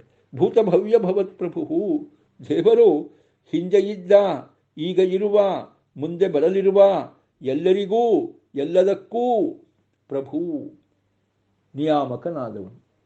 ನೋಡಿ, ಹಿಂದೆನೂ ಅವನೇ ಅಪ್ಪ, ಈಗಲೂ ಅವನ ಅಪ್ಪ, ಮುಂದೆನೂ ಅವನೇ ಅಪ್ಪ, ಹಿಂದೆನೂ ಅವನೇ ಲೋಕಧಾರಕ, ಈಗಲೂ ಲೋಕಧಾರಕ, ಮುಂದೆನೂ ಲೋಕಧಾರಕ. ಸೊ ಯೋನಪ್ಪಿತ ಜನಿತ ಯೋ ವಿಧಾತ ಧಾಮಾನಿ ವೇದ ಭುವನಾನಿ ವಿಶ್ವ, ಇದೆಲ್ಲ ಏನು ದೇವರ ಗುಣಗಳ ಚಿಂತನೆ ಬಂತು, ಇದು 3 ಕಾಲದಲ್ಲೂ ಅವನಿಗೆ ಸಲ್ಲುವ ಚಿಂತನೆಗಳು. ಒಂದು ಕಾಲಕ್ಕೆ ಮಾತ್ರ ಅಲ್ಲ, ಒಂದು ದೇಶಕ್ಕೂ ಸಂಬಂಧಪಟ್ಟದ್ದಲ್ಲ ಅನ್ನೋದನ್ನು ಭೂತ ಭವ್ಯ ಭವತ್ ಪ್ರಭು. ಈ ರೀತಿಯಾಗಿ ಭಗವಂತನ ಚಿಂತನೆಯನ್ನು ಮಾಡ್ತಕ್ಕಂಥವರು ದೇವತೆಗಳು. ಅವರು ತ್ರಿಗುಣಾತ್ಮಕವಾದ ಜಗತ್ತಿನ ನಿರ್ಮಾತೃಗಳಾದ ಬ್ರಹ್ಮಾದಿ ಸಕಲ ದೇವತೆಗಳು ಆ ಸೃಷ್ಟಿಯನ್ನು ಮಾಡಿಸ್ತಾ ದೇವರನ್ನು ಕುರಿತು ಮಾನಸ ಯಜ್ಞವನ್ನು ನಡೆಸುವರು. ಆದರೆ ತಮ್ಮ ಅಂತರ್ಯಾಮಿಯಾಗಿರುವ, ಅಂದರೆ ದೇವತೆಗಳ ಅಂತರ್ಯಾಮಿಯಾಗಿರುವ ಭಗವಂತನ ಸಾಮರ್ಥ್ಯದಿಂದಲೇ ಆ ಯಜ್ಞ ನಡೆಯೋದು. ಆ ಮಾನಸ ಯಜ್ಞ ನಡೆಯೋದು ಕೂಡ ದೇವತೆಗಳ ಅಂತರ್ಯಾಮಿಯಾದ ದೇವರ ಭಗವಂತನ ಸಾಮರ್ಥ್ಯದಿಂದ. ಆದ್ದರಿಂದ ಅವರು ಆ ಯಜ್ಞವನ್ನು ನಡೆಸಿಲ್ಲ ಅಂತಲೂ ಹೇಳ್ತಾರೆ. ಅಂದರೆ ಸ್ವತಂತ್ರವಾಗಿ ನಡೆಸಿಲ್ಲ. ಹೀಗೆ ಸರ್ವಸ್ವಾಮಿಯಾಗಿರ್ತಕ್ಕಂಥ ವಿಷ್ಣು ಒಬ್ಬನೇ ಮಹಾಗುಣ ಸಂಪನ್ನ ಅನ್ನೋ ಚಿಂತನೆಯನ್ನು ನಾವಲ್ಲಿ ನೋಡ್ತಾ ಇದ್ದೇವೆ. ಅದಾದ ಮೇಲೆ ನೋಡಿ, ಎಲ್ಲ ದೇವತೆಗಳ ಹೆಸರನ್ನು ದೇವರು ಹೊತ್ತಿದ್ದಾನೆ ಅನ್ನೋ ವಿಚಾರವನ್ನು ಪದ್ಮಪುರಾಣದ ಮೂಲಕವಾಗಿಯೂ ಆಚಾರ್ಯರು ಸ್ಪಷ್ಟೀಕರಿಸ್ತಾರೆ. ಬ್ರಹ್ಮ ಈಶ ಇಂದ್ರಾದಿ ಸನ್ನಾಂನಾಂ ಯೇ ಅರ್ಥಭೂತ ಗುಣಾಮತಾಃ ಪೂರ್ತಿ ಈಶಿತೃತ್ವ ದ್ರಷ್ಟೃತ್ವ ಪ್ರಮುಖಾಸ್ತೆ ಹರೇ ಸದಾ ಅತಸ್ತು ಸರ್ವನಾಮಾಸೌ ಸರ್ವಕರ್ತಾ ಚ ಕೇಶವಃ. ಬ್ರಹ್ಮ, ಈಶ, ಇಂದ್ರ ಮುಂತಾದ ದೇವತೆಗಳ ಹೆಸರುಗಳ ಅರ್ಥ ಅಂದರೆ ಶಬ್ದವನ್ನು ನಾವು ಪ್ರಯೋಗ ಮಾಡಲಿಕ್ಕೆ ಬೇಕಾದ ಪ್ರವೃತ್ತಿ ನಿಮಿತ್ತ. ಯಾವುದು? ಬ್ರಹ್ಮಶಬ್ದವನ್ನು ಪ್ರಯೋಗ ಮಾಡಬೇಕಾದ್ರೆ ಏನಿರಬೇಕು? ಪೂರ್ಣತ್ವ ಇರಬೇಕು. ಈಶ ಅಂದರೆ ಒಡೆತನ, ಇಂದ್ರ ಅದಕ್ಕೂ ಕೂಡ ಹಾಗೇನೆ ದ್ರಷ್ಟೃತ್ವ ಮುಂತಾದ ಗುಣಗಳು. ಇದೆಲ್ಲ ಈ ಶಬ್ದವನ್ನು ಒಬ್ಬರಲ್ಲಿ ಪ್ರಯೋಗ ಮಾಡಲಿಕ್ಕೆ ಬೇಕಾದ ಕಾರಣೀಭೂತವಾದ ಧರ್ಮಗಳು. ಇದೆಲ್ಲವೂ ಯಾವಾಗಲೂ ಶ್ರೀಹರಿಯಲ್ಲೇ ಇರೋದರಿಂದ ಅವನೇ ಎಲ್ಲ ಹೆಸರುಗಳಿಂದ ಮುಖ್ಯವಾಚ್ಯನಾಗಿರುವವನು. ಆಯಾ ಹೆಸರುಳ್ಳ ದೇವತೆಗಳಲ್ಲಿ ಅಂತರ್ಯಾಮಿಯಾಗಿದ್ದುಕೊಂಡು ಅವರ ಚಟುವಟಿಕೆಗಳನ್ನೂ ಅವನೇ ನಡೆಸುವವನು. ನೋಡಿ, ಇಲ್ಲಿ ದೇವರಿಗೆ ಎಲ್ಲ ಶಬ್ದಗಳ ವಾಚ್ಯತ್ವವನ್ನು ಹೇಳಲಿಕ್ಕೆ ಏನಪ್ಪ ಅಂದರೆ ಎರಡು ಕಾರಣ ಕೊಟ್ಟರು. ಒಂದು ಏನು ಅಂತ ಹೇಳಿದ್ರೆ, ಆ ಶಬ್ದಗಳ ಮೂಲಭೂತವಾದ ಅರ್ಥ ದೇವರಲ್ಲಿ ಇದೆ. ಬ್ರಹ್ಮ ಅಂದರೆ ಪರಿಪೂರ್ಣತೆ ಅಂತ. ಆ ಪರಿಪೂರ್ಣತೆ ಮುಖ್ಯವಾಗಿರೋದು ದೇವರಲ್ಲೇ ಮುಖ್ಯವಾಗಿ. ಆಮೇಲೆ ದೇವರ ಅನುಗ್ರಹದಿಂದ ಅಮುಖ್ಯವಾಗಿ ಚತುರ್ಮುಖ ಬ್ರಹ್ಮನಲ್ಲಿ. ಆಮೇಲೆ ಬ್ರಹ್ಮ ಅಂತ ಬಂದ್ಕೂಡಲೇ ನಮಗೆ ಅರ್ಥ ಆಗೋದು ಸೃಷ್ಟಿಕರ್ತ ಅಂತ. ಆದರೆ ಆ ಸೃಷ್ಟಿಯನ್ನೂ ಕೂಡ ದೇವರೇ ಬ್ರಹ್ಮದೇವರಲ್ಲಿ ಇದ್ದು ಮಾಡುವವನು. ನೋಡಿ, ಕರ್ತೃತ್ವ, ಸೃಷ್ಟಿಕರ್ತೃತ್ವ ಯಾರಲ್ಲಿ? ಬ್ರಹ್ಮದೇವರಲ್ಲಿರೋದು. ಅದು ಕೂಡ ಬ್ರಹ್ಮದೇವರಿಗೆ ಮುಖ್ಯವಾದ್ದಲ್ಲ. ಆ ಬ್ರಹ್ಮದೇವರಲ್ಲಿರುವ ಸೃಷ್ಟಿಕರ್ತೃತ್ವವು ಮುಖ್ಯವಾಗಿ ದೇವರದೇ. ಯಾಕೆಂದರೆ ಬ್ರಹ್ಮದೇವರಲ್ಲಿ ಬ್ರಹ್ಮರೂಪದಿಂದ ಇದ್ದು ಸೃಷ್ಟಿಯನ್ನು ಮಾಡುವವನು ಕೂಡ ದೇವರೇ. ಬ್ರಹ್ಮದೇವರಲ್ಲಿ ಬಿಂಬ ಬ್ರಹ್ಮನಾಗಿ ಇದ್ದುಕೊಂಡು ಸೃಷ್ಟಿ ಮಾಡುವವನವನೇ. ಹಾಗೆ ರುದ್ರಶಬ್ದದ ಮುಖ್ಯವಾದ ಅರ್ಥ ಸಂಸಾರದಲ್ಲಿ ಏನು ಮಾಡುವವನು, ಕಟ್ಟ ಹಾಕುವವನು, ಅಳಿಸುವವನು ಅಂತೇನಿದೆ ಅದೂ ಮುಖ್ಯವಾಗಿ ದೇವರಲ್ಲೇ ಇರೋದು. ಆಮೇಲೆ ಸಂಹಾರ ಮಾಡುವವನು ರುದ್ರದೇವರು ಅಂತೇನಿದೆ ಅದು ಕೂಡ ರುದ್ರದೇವರಲ್ಲಿದ್ದು ಸಂಹಾರ ಮಾಡುವವನು ದೇವರೇ. ಹೀಗೆ ಕರ್ತೃತ್ವ, ಸಂಹಾರ ಕರ್ತೃತ್ವ ಅದು ದೇವರಿಗೆ, ಆಯಿತಾ? ಹಾಗೆ ಸೃಷ್ಟಿಕರ್ತೃತ್ವ ಅದು ದೇವರಿಗೆ, ಸ್ಥಿತಿಕರ್ತೃತ್ವ ಅಂತೂ ಅವನಿಗೆ ಮೀಸಲಾಗಿರ್ತಕ್ಕಂಥದ್ದು. ಹೀಗಾಗಿ ಎಲ್ಲ ದೇವತೆಗಳ ಹೆಸರು ದೇವರಿಗೆ. ಯಾಕೆ? ಆ ಹೆಸರುಗಳು ಸೂಚನೆ ಮಾಡುವ ಅರ್ಥ, ಗುಣಗಳು, ಕ್ವಾಲಿಟಿಗಳು ಅದು ದೇವರಲ್ಲಿ ಇದೆ. ಅದರ ಜೊತೆಗೆ ಆಯಾಯ ದೇವತೆಗಳ ಏನೇನು ಕಾರ್ಯವನ್ನು ಮಾಡ್ತಾರೆ ಅವರಲ್ಲಿ ಇದ್ದು ಮುಖ್ಯವಾಗಿ ಆ ಕಾರ್ಯವನ್ನು ತಾನು ಮಾಡ್ತಾ ಅವರಿಂದ ದೇವರು ಮಾಡಿಸ್ತಾನೆ. ಅದಕ್ಕೋಸ್ಕರವಾಗಿ ಕೂಡ ಆ ಬ್ರಹ್ಮ ಅಂದರೆ ಯಾರಂತ ಇಟ್ಕೊಳ್ಬೇಕು? ಸೃಷ್ಟಿಕರ್ತನಾದ ಬ್ರಹ್ಮ ಅಂತ ಕರಿತೀವಿ. ಆದರೆ ಸೃಷ್ಟಿಕರ್ತೃತ್ವವೂ ಕೂಡ ಬ್ರಹ್ಮದೇವರಿಗೆ ಮುಖ್ಯವಲ್ಲ. ಸೃಷ್ಟಿಕರ್ತನಾದ ಬ್ರಹ್ಮದೇವರ ಒಳಗಡೆ ಇರುವ ದೇವರಿಗೆ ಮುಖ್ಯ. ಹೀಗೆ ಸಂಹಾರ ಕರ್ತೃತ್ವವು ಕೂಡ ರುದ್ರನಿಗೆ ಮುಖ್ಯವಾದ್ದಲ್ಲ, ರುದ್ರದೇವರಲ್ಲಿದ್ದು ಸಂಹಾರ ಮಾಡಿಸುವ ಶ್ರೀಹರಿಗೆ ಮುಖ್ಯ. ಹೀಗಾಗಿ ಎಲ್ಲ ಶಬ್ದಗಳು ಕೂಡ ಮುಖ್ಯವಾಗಿ ದೇವರನ್ನೇ ಹೇಳುತ್ತೆ ಅಂತ ಪದ್ಮಪುರಾಣದಲ್ಲಿ ಮತ್ತೊಂದು ಚಿಂತನೆಯನ್ನು ಹೇಳ್ತಾರೆ. ಜೊತೆಗೆ ಓ ಅಂತ ಒಂದು ತಥೋ ಅಂತ ಹೇಳಿ ಮೊದಲು ವಿಶೇಷಣ ಕೊಟ್ಟಿದ್ದು, ತಥಾ ಓ ಅಂತ ದೇವರನ್ನ ಹೇಳಿದರು. ಅಲ್ಲಿ ಓ ಅಂದರೆ ಏನು? ಆ ಪ್ಲಸ್ ಓ ಎರಡೂ ಸೇರಿಸಿಕೊಂಡು ಓ ಅಂತ ಆಗಿದ್ದು, ಆಯಿತಾ? ಸ್ಕಾಂದ ಪುರಾಣದಲ್ಲಿ ಆ ನಾಮದ ಬಗ್ಗೆನೇ ಒಂದು ವಿಶೇಷ ವಿಚಾರವನ್ನು ಹೇಳ್ತಾರೆ. ಏನು? ದೇವರು ಆನಂದ ರೂಪಿಯಾಗಿದ್ದಾನೆ, ಆದ್ದರಿಂದಲೇ ಅವನನ್ನು ಆ ಅಂತ ಕರೀತಾರೆ. ಸರ್ವೋತ್ಕೃಷ್ಟನಾಗಿದ್ದಾನೆ, ಆದ್ದರಿಂದ ಊ ಅಂತ ಕರೀತಾನೆ. ಹೀಗೆ ದೇವರನ್ನು ಆ ಅಂತ ಕರೀಲಿಕ್ಕೆ ಏನು ಕಾರಣ? ಆನಂದ ರೂಪಿಯಾದ್ರಿಂದ. ಊ ಅಂತ ಕರೆಯೋದಕ್ಕೆ ಏನು ಕಾರಣ? ಸರ್ವೋತ್ಕೃಷ್ಟನಾದ್ರಿಂದ ಎಂಬುದಾಗಿ ಈ ನಾಮಗಳ ಹಿಂದಿನ ರಹಸ್ಯವನ್ನು, ನಾಮಾರ್ಥದ ಹಿಂದಿನ ರಹಸ್ಯವನ್ನು, ದೇವರು ಅಕಾರವಾಚ್ಯ ಉಕಾರವಾಚ್ಯ ಆಗಲಿಕ್ಕೆ ಕಾರಣವಾದ್ದು ಯಾವುದು, ಆನಂದ ರೂಪನಾಗಿರೋದು, ಸರ್ವೋತ್ಕೃಷ್ಟನಾಗಿರೋದು ಅನ್ನುವ ಈ ರಹಸ್ಯವನ್ನು ಯಾರು ತಿಳಿದು ದೇವರನ್ನು ಆ ಎಂಬುದಾಗಿ ಊ ಎಂಬುದಾಗಿ ಭಜಿಸ್ತಾನೋ ಅವನ ಎಲ್ಲ ಪಾಪಗಳ ಪರಿಹಾರವಾಗತ್ತೆ. ನೋಡಿ, ಓ ಅಂತ ನಾವು ಯಾವತ್ತೂ ಹೇಳ್ತಾ ಇರ್ತೀವಿ, ಓ ಅಂತ ದುಃಖ ಬಂದಾಗಲಂತೂ ಓ ಅಂತ ಅಳ್ತಾ ಕೂತ್ಕೊಂಡ ಅಂತ ಹೀಗೆ ಹೇಳೋದು. ಆದರೆ ಎಲ್ಲ ಸಂದರ್ಭದಲ್ಲೂ ಓ ಅಂದಾಗ ದೇವ್ರ ನೆನಪಿಗೆ ಬರಬೇಕು. ಓ ಅಂತ ಕರಿತೀವಿ, ಯಾರನ್ನೋ ಕರೆಯೋದಲ್ಲ, ದೇವರನ್ನು ಕರಿಬೇಕು. ಆಯಿತಾ? ಓ ಅಂತ ದೇವರನ್ನು ಕರಿಬೇಕು. ಕರೆಯೋ ಸಂದರ್ಭದಲ್ಲಿ ನೆನ್ಪಿಟ್ಕೋಬೇಕು, ಏನು ಆ ಮತ್ತು ಓ ಎರಡೂ ಸೇರಿ ಓ ಆಗಿರೋದು. ಆ ಅಂತ ದೇವರನ್ನು ಕರೆಯೋದು ಆನಂದ ರೂಪನಾದ್ರಿಂದ, ಓ ಅಂತ ದೇವರನ್ನು ಕರೆಯೋದು ಉತ್ಕೃಷ್ಟನಾದ್ರಿಂದ. ಆನಂದ ಅನ್ನೋದರ ಸಂಕ್ಷಿಪ್ತ ರೂಪ ಆ, ಉತ್ಕೃಷ್ಟ ಅನ್ನೋದರ ಸಂಕ್ಷಿಪ್ತ ರೂಪವು, ಅದರಿಂದ ದೇವರು ವಾಚ್ಯನಾಗಿದ್ದಾನೆ. ಹೀಗೆ ಸರ್ವೋತ್ಕೃಷ್ಟನಾಗಿ ಸದಾ ಆನಂದ ರೂಪಿಯಾಗಿರುವ ಕಾರಣದಿಂದಲೇ ದೇವರು ಓ ಆಗಿದ್ದಾನೆ ಅಂತ ನಾವು ಚಿಂತನೆ ಮಾಡಿದರೆ ಎಲ್ಲ ಪಾಪಗಳ ಪರಿಹಾರ. ನೋಡಿ ಎಷ್ಟು ಸುಲಭ ರೀ, ಪಾಪ ಪರಿಹಾರಕ್ಕೆ ದಾರಿ ಬಹಳ ಸುಲಭ. ದೇವರ ನಾಮ, ತುಂಬ ದೇವರ ನಾಮ ಏನೂ ಬೇಕಾಗೇ ಇಲ್ಲ.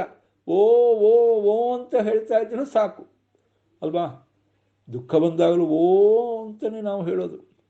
ಆಗೆಲ್ಲ ಓ ಅಂತ ಹೇಳಿ ದೇವರ ಚಿಂತನೆ ಮಾಡಿಬಿಟ್ರೆ ಸಾಕು, ಪಾಪಗಳ ಪರಿಹಾರ. ಪಾಪ ಪರಿಹಾರ ಆಯಿತು ಅಂದರೆ ಪಾಪದಿಂದ ಬರುವ ದುಃಖಗಳ ಪರಿಹಾರನೂ ಆಗುತ್ತೆ. ನೆನ್ಪಿಟ್ಕೋಬೇಕು ನಾವು, ದುಃಖ ಬರೋದೇ ಪಾಪದಿಂದ ಅಲ್ವಾ. ನಮಗೆ ದುಃಖ ಬಂದಾಗೆಲ್ಲ ಓ ಅಂತ ಹೇಳ್ತೀವಿ ನಾವು, ಆದರೆ ದೇವರನ್ನು ನೆನೆಯೋದಿಲ್ಲ. ದುಃಖ ಬಂದಾಗೆಲ್ಲ ಓ ಅಂತ ಹೇಳೋಣ, ತಪ್ಪಿಲ್ಲ. ಆದರೆ ದೇವರನ್ನು ನೆನೆತು ಬಿಟ್ಟರೆ ಎಲ್ಲೋ ಒಂದು ಕಡೆಯಿಂದ ಪಾಪ ಪರಿಹಾರ ಆಗಿ ಆ ಪಾಪದಿಂದ ಹುಟ್ಟಿದ ದುಃಖವೂ ಕೂಡ ಪರಿಹೃತವಾಗುತ್ತೆ. ಪಾಪದಿಂದ ಹುಟ್ಟಿದ ದುಃಖವೂ ಪರಿಹಾರ ಆಗುತ್ತೆ. ನೋಡಿ, ಇಲ್ಲಿ ಪಾಪ ಪರಿಹಾರದ ಬಗ್ಗೆ ಹೇಳಿದ್ದಾರೆ, ಅದು ಸ್ಕಾಂದ ಪುರಾಣದ ಮಾತು. ಆದರೆ ಅಷ್ಟೇ ಅಲ್ಲ, ನಾವು ಮುಂದುವರೆದಾಗ ದೇವರು ದುಃಖವನ್ನು ಪರಿಹಾರ ಮಾಡ್ತಾನೆ. ಹೇಗೆ ಅಂದರೆ ಪಾಪಜನ್ಯಾನಿ ದುಃಖಾನಿ, ಪಾಪದಿಂದಲೇ ದುಃಖ ಹುಟ್ಟೋದ್ರಿಂದಾಗಿ ಅಥವಾ ನಾವು ದುಃಖದ ಮೂಲವಾದ ಪಾಪ ಪರಿಹಾರ ಮಾಡು ದೇವರೇ ಅಂತ ಕೇಳಿಕೊಂಡ್ರೆ ಆಟೋಮೆಟಿಕ್ಕಾಗಿ ದುಃಖವೂ ಪರಿಹಾರ ಆಗುತ್ತೆ. ಹೀಗಾಗಿ ಓ ಅಂತ ಅಳೋಣ, ದೇವರನ್ನು ಕುರಿತು ಚಿಂತನೆ ಮಾಡಿಬಿಟ್ಟು ಅಳೋಣ. ಆಗ ಪಾಪನೂ ಪರಿಹಾರ, ದುಃಖನೂ ಪರಿಹಾರ. ಎಷ್ಟು ಸುಂದರವಾಗಿರ್ತಕ್ಕಂಥ ಚಿಂತನೆ ಇದೆ ನೋಡ್ರಿ ನಮ್ಮ ಪುರಾಣಗಳಲ್ಲಿ. ನೋಡಿ, ಅಲ್ಲಿ ಆಚಾರ್ಯರು ಎಷ್ಟೆಷ್ಟು ಹುಡುಕಿದ್ದಾರೆ ಅಂತ ಸ್ವಾರಸ್ಯ ನೋಡಿ. ಓ ಅಂತ ಅಲ್ಲೊಂದಿದೆ, ಅಷ್ಟು ವಿಚಾರ ಆಯಿತಾ. ಶ್ರುತಿಗೀತೆಯ ಆ ಪದ್ಯದಲ್ಲಿ ಬಂದಿರತಕ್ಕಂಥದ್ದು ಅದನ್ನು ಹಿಡ್ಕೊಂಡು ಆಚಾರ್ಯ ಹೇಳ್ತಾರೆ, ಆನಂದತ್ವಾತ್ ಅನಾಮಾಸೌ ಉತ್ಕೃಷ್ಟತ್ವಾತ್ ಉನಾಮಕಃ ಏತನ್ನಾಮದ್ವಯಂ ವಿಷ್ಣೋ ಜ್ಞಾತ್ವಾ ಪಾಪೈ ಪ್ರಮುಚ್ಯತೆ. ನೋಡಿ ಆಯ್ತಾ, ದೇವರಿಗೆ ಆನಂದ ರೂಪಿಯಾದ್ರಿಂದ ಆಂತ ಹೆಸರು, ಉತ್ಕೃಷ್ಟನಾದ್ರಿಂದ ಊಂತ ಹೆಸರು. ಈ ಎರಡು ಹೆಸರುಗಳನ್ನು ವಿಷ್ಣುವಿನ ಬಗ್ಗೆ ಯಾರು ತಿಳ್ಕೊಳ್ತಾರೋ ಅವನು ಎಲ್ಲ ಪಾಪಗಳಿಂದ ಬಿಡುಗಡೆಯಾಗಿ ದುಃಖದಿಂದಲೂ ಬಿಡುಗಡೆಯಾಗ್ತಾನೆ. ಅದಾದ ಮೇಲೆ ಮತ್ತೊಂದು ಸುಂದರವಾಗಿರ್ತಕ್ಕಂಥ ಚಿಂತನೆ ಬಂದಿದ್ದು, ದೇವರ ಬಗ್ಗೆ ನಮಗೆ ಮುಖ್ಯವಾದ ತಿಳುವಳಿಕೆ ಅಂದರೆ ದೇವರು ಎಲ್ಲರಿಗಿಂತಲೂ ಕೂಡ ಭಿನ್ನ ಎನ್ನುವ ತಿಳುವಳಿಕೆ.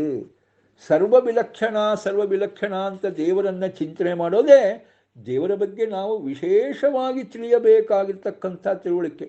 ಆ ತಿಳುವಳಿಕೆ ದೇವರ ಅನುಗ್ರಹ ಇದ್ದಾಗ ಮಾತ್ರ ಬರುತ್ತೆ, ಇಲ್ಲದಿದ್ದರೆ ಬರೋದಿಲ್ಲ ಅಂತ ಒಂದು ಸುಂದರವಾದ ಚಿಂತನೆ ಈ 19ನೆಯ ಒಂದು ಪದ್ಯದಲ್ಲಿ ಬಂದಿದೆ.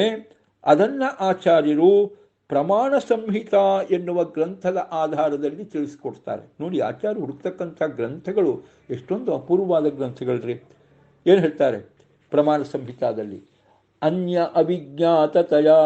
ಅನ್ಯಾವಿಜ್ಞಾತಯ ವಿಷ್ಣೋ ಶಕ್ಯೈವ ಕುಶಲಂ ಜನಾ ಕುರುವಂತಿ ಕುಶಲೇ ಶೂಚ್ಯಂ ಭೇದ ದರ್ಶನಮೇವತು ಪೂರ್ಣಾನಂದಾದಿ ಸಂಪತ್ತಿಂ ವಿಷ್ಣೋರ್ಜ್ಞಾತ್ವಾ ಇತರೇಷು ಚ ತದಪೇಕ್ಷ ವಿಪ್ಲುನ್ಮಾತ್ರತ್ವ ಜ್ಞಾನಂ ತದ್ಭೇದ ದರ್ಶನಂ ಅನಾದ್ಯನಂತೋ ಭೇದೋಯಂ ಸ್ವಭಾವಃ ಪರಜೀವಯೋಃ ಸ್ವತೋ ವಾ ಪರತೋ ವಾಪಿ ನ ಕದಾಚಿತ್ ಪ್ರಣಶ್ಯತಿ ಏವಂ ಜ್ಞಾನವತಾಂ ವಿಷ್ಣುಃ ಬಹುಜನ್ಮನ ದಾಸ್ಯತಿ ಅನುವೃತ್ತಿರ್ಯಜ್ಜನಲ್ಪ ಸಹಿ ಸರ್ವೇಶ್ವರ ಪ್ರಭುಃ.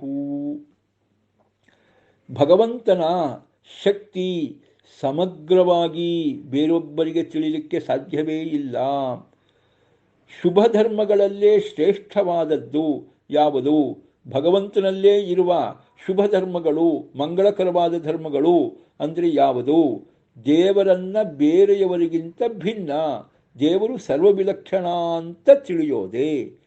ಆಯ್ತಪ್ಪ, ನಾವು ತಿಳ್ಕೊಂಬಿಟ್ವಿ ದೇವರು ಸರ್ವವಿಲಕ್ಷಣ ಅಂತ ತಿಳ್ಕೊಂಬಿಡ್ತೀವಿ ಅಂದರೆ ನಾವಾಗ ತಿಳ್ಕೊಳ್ಳಿಕ್ಕಾಗಲ್ಲ. ದೇವರು ಸರ್ವವಿಲಕ್ಷಣ ಅಂತ ತಿಳ್ಕೋಬೇಕಾಗಿದ್ರೂ ದೇವರ ಅನುಗ್ರಹ ಬೇಕು. ನೋಡಿ, ಇದು ಮುಖ್ಯ. ನಾವೇನೋ ಒಂದು ರೀತಿಯಿಂದ ಇವತ್ತು ಮಾಧ್ವ ಸಿದ್ಧಾಂತದ ಪರಂಪರೆಯಲ್ಲಿ ಜನ್ಮ ತಾಳಿ ಬಂದ್ವಿ, ಒಳ್ಳೆಯ ಯೋಗ್ಯರಾದ ಆಚಾರ್ಯರು ಸಿಕ್ಕರು, ಶ್ರುತಿಗೀತೆಗೆ ಬೇರೆಯವರು ವ್ಯಾಖ್ಯಾನ ಮಾಡ್ತಾರೆ, ಮಧ್ವಾಚಾರ್ಯರು ವ್ಯಾಖ್ಯಾನ ಮಾಡ್ತಾರೆ, ಬೇರೆ ಯಾವುದೋ ವ್ಯಾಖ್ಯಾನ ಸಿಕ್ಬಿಟ್ಟು ತಪ್ಪು ದಾರಿಗೆ ಹೋಗ್ತಾ ಇಲ್ಲ, ನಾವು ಒಳ್ಳೆ ದಾರಿಲೇ ಹೋಗ್ತಾ ಇದ್ದೀವಿ ಅಂದರೆ ದೇವರ ಅನುಗ್ರಹ ನಮಗಾಗಿದೆ ಅಂತ ಅರ್ಥ. ಹಾಗೆ ಸಿಗೋದಿಲ್ಲ. ಶ್ರುತಿಗೀತೆ ನಿಮಗೆ ಅದ್ವೈತ ಪರವಾದ ವ್ಯಾಖ್ಯಾನವೂ ಇದೆ, ಇಲ್ಲ ಅಂತಲ್ಲ. ನಾವು ಆ ದಾರಿಲಿ ಹೋಗಿಲ್ಲ, ಈ ದಾರಿಲಿ ಇದ್ದೀವಿ. ಪಂಚಭೇದವು ತಾರತಮ್ಯವು ಅಂತ ಹೇಳಿ ಈ ಒಂದು ವಿಶಿಷ್ಟವಾಗಿರ್ತಕ್ಕಂಥ ಪರಂಪರೆಯಲ್ಲಿ ನಾವು ಬಂದ್ವಿ ಅಂದರೆ ಅದು ದೇವರ ಅನುಗ್ರಹ. ಪರಂಪರೆಯಲ್ಲಿ ಬಂದಿರೋರಿಗೆಲ್ಲ ಜ್ಞಾನ ಆಗತ್ತೆ ಅಂತಿಲ್ಲ. ಮತ್ತೆ ಪರಂಪರೆಯಲ್ಲಿ ಬಂದಿರೋದು ಒಂದು ದೇವರ ಅನುಗ್ರಹ. ಪರಂಪರೆಯಲ್ಲಿ ಬಂದ ಮೇಲೆ ಪುನಃ ಆ ಜ್ಞಾನ ಯೋಗ್ಯ ಗುರುಗಳ ಮೂಲಕ ತಿಳಿಯೋ ಹಾಗೆ ಮಾಡಿದ್ದಾನೆ ದೇವರು ದೊಡ್ಡ ಅನುಗ್ರಹ. ಆದ್ದರಿಂದ ನಾವು ವೈಷ್ಣವರಾಗಿ ಬಂದಿದ್ದೇವೆ ಅನ್ನೋದು ದೊಡ್ಡ ಅನುಗ್ರಹ. ವೈಷ್ಣವತ್ವಕ್ಕೆ ಬೇಕಾಗಿರ್ತಕ್ಕಂತಹ ಆ ಭಗವಂತ ಸರ್ವವಿಲಕ್ಷಣ ಎನ್ನುವ ಜ್ಞಾನ ನಮಗೆ ಬಂದಿದೆ, ಅದು ದೇವರ ದೊಡ್ಡ ಅನುಗ್ರಹ. ದೇವರ ದೊಡ್ಡ ಅನುಗ್ರಹ ಇದ್ದಾಗ ಮಾತ್ರವೇ ದೇವರನ್ನು ಸರ್ವವಿಲಕ್ಷಣ ಅಂತ ತಿಳಿಯುವ ಈ ಜ್ಞಾನ ಆಗುತ್ತೆ. ಯಾಕೆ? ದೇವರು ಪೂರ್ಣಾನಂದಾದಿ ಸಂಪತ್ತನ್ನು ಹೊಂದಿದ್ದಾನೆ. ಅದರ ಎದುರು ಜೀವಿಗಳು ಹೊಂದಿರುವ ಆನಂದ ವಿಪ್ಲುಡಾನಂದ ಭಾಗಿನಃ, ಆನಂದದ ತುಣುಕು. ದೇವರು ಆನಂದದ ಸಾಗರನಾದರೆ ಜೀವಿಗಳ ಆನಂದ ಆನಂದದ ತುಣುಕು, ಆನಂದದ ಬಿಂದು. ಇದರಿಂದಲೇ ಗೊತ್ತಾಗತ್ರಿ ದೇವರು ಬೇರೆ ಜೀವಿಗಳು ಬೇರೆ ಅಂತ. ಬೇರೆ ಏನು ಕಾರಣ ಬೇಕು? ಇದೊಂದೇ ಸಾಕು. ದೇವರು ಜೀವಿಗಳಿಗಿಂತ ಭಿನ್ನ. ಯಾಕೆ? ದೇವರು ಆನಂದದ ಸಾಗರಪ್ಪ, ಉಳಿದ ಜೀವಿಗಳು ಆನಂದದ ಬಿಂದು. ನೋಡಿ, ಅಲ್ಲಿಗೆ ಗೊತ್ತಾಗ್ಬಿಡ್ತು ದೇವರು ಬೇರೆ ಜೀವಿಗಳು ಬೇರೆ ಅಂತ. ಹೀಗೆ ಯಾವುದೇ ಒಂದು ಗುಣವನ್ನು ತೆಗೆದುಕೊಂಡ್ರೂ ದೇವರು ಆ ಗುಣದಲ್ಲಿ ಸಾಗರ, ಉಳಿದವರು ಆ ಗುಣದಲ್ಲಿ ಬಿಂದು. ಜ್ಞಾನದ ವಿಚಾರ ತೆಗೆದುಕೊಂಡ್ರೆ ದೇವರು ಜ್ಞಾನದ ಕಡಲು, ಉಳಿದವರು ಜ್ಞಾನದ ತುಣುಕು. ಎಲ್ಲ ಗುಣಗಳು ಹೀಗೆ. ಸಾಮರ್ಥ್ಯ ತೆಗೆದುಕೊಳ್ಳಿ, ಶಕ್ತಿ ತೆಗೆದುಕೊಳ್ಳಿ, ಜ್ಞಾನ ತೆಗೆದುಕೊಳ್ಳಿ, ಯಾವುದೇ ಗುಣವನ್ನು ತೆಗೆದುಕೊಂಡರೂ ದೇವರದು ಸಾಗರ, ನಮ್ದೆಲ್ಲ ತುಣುಕು.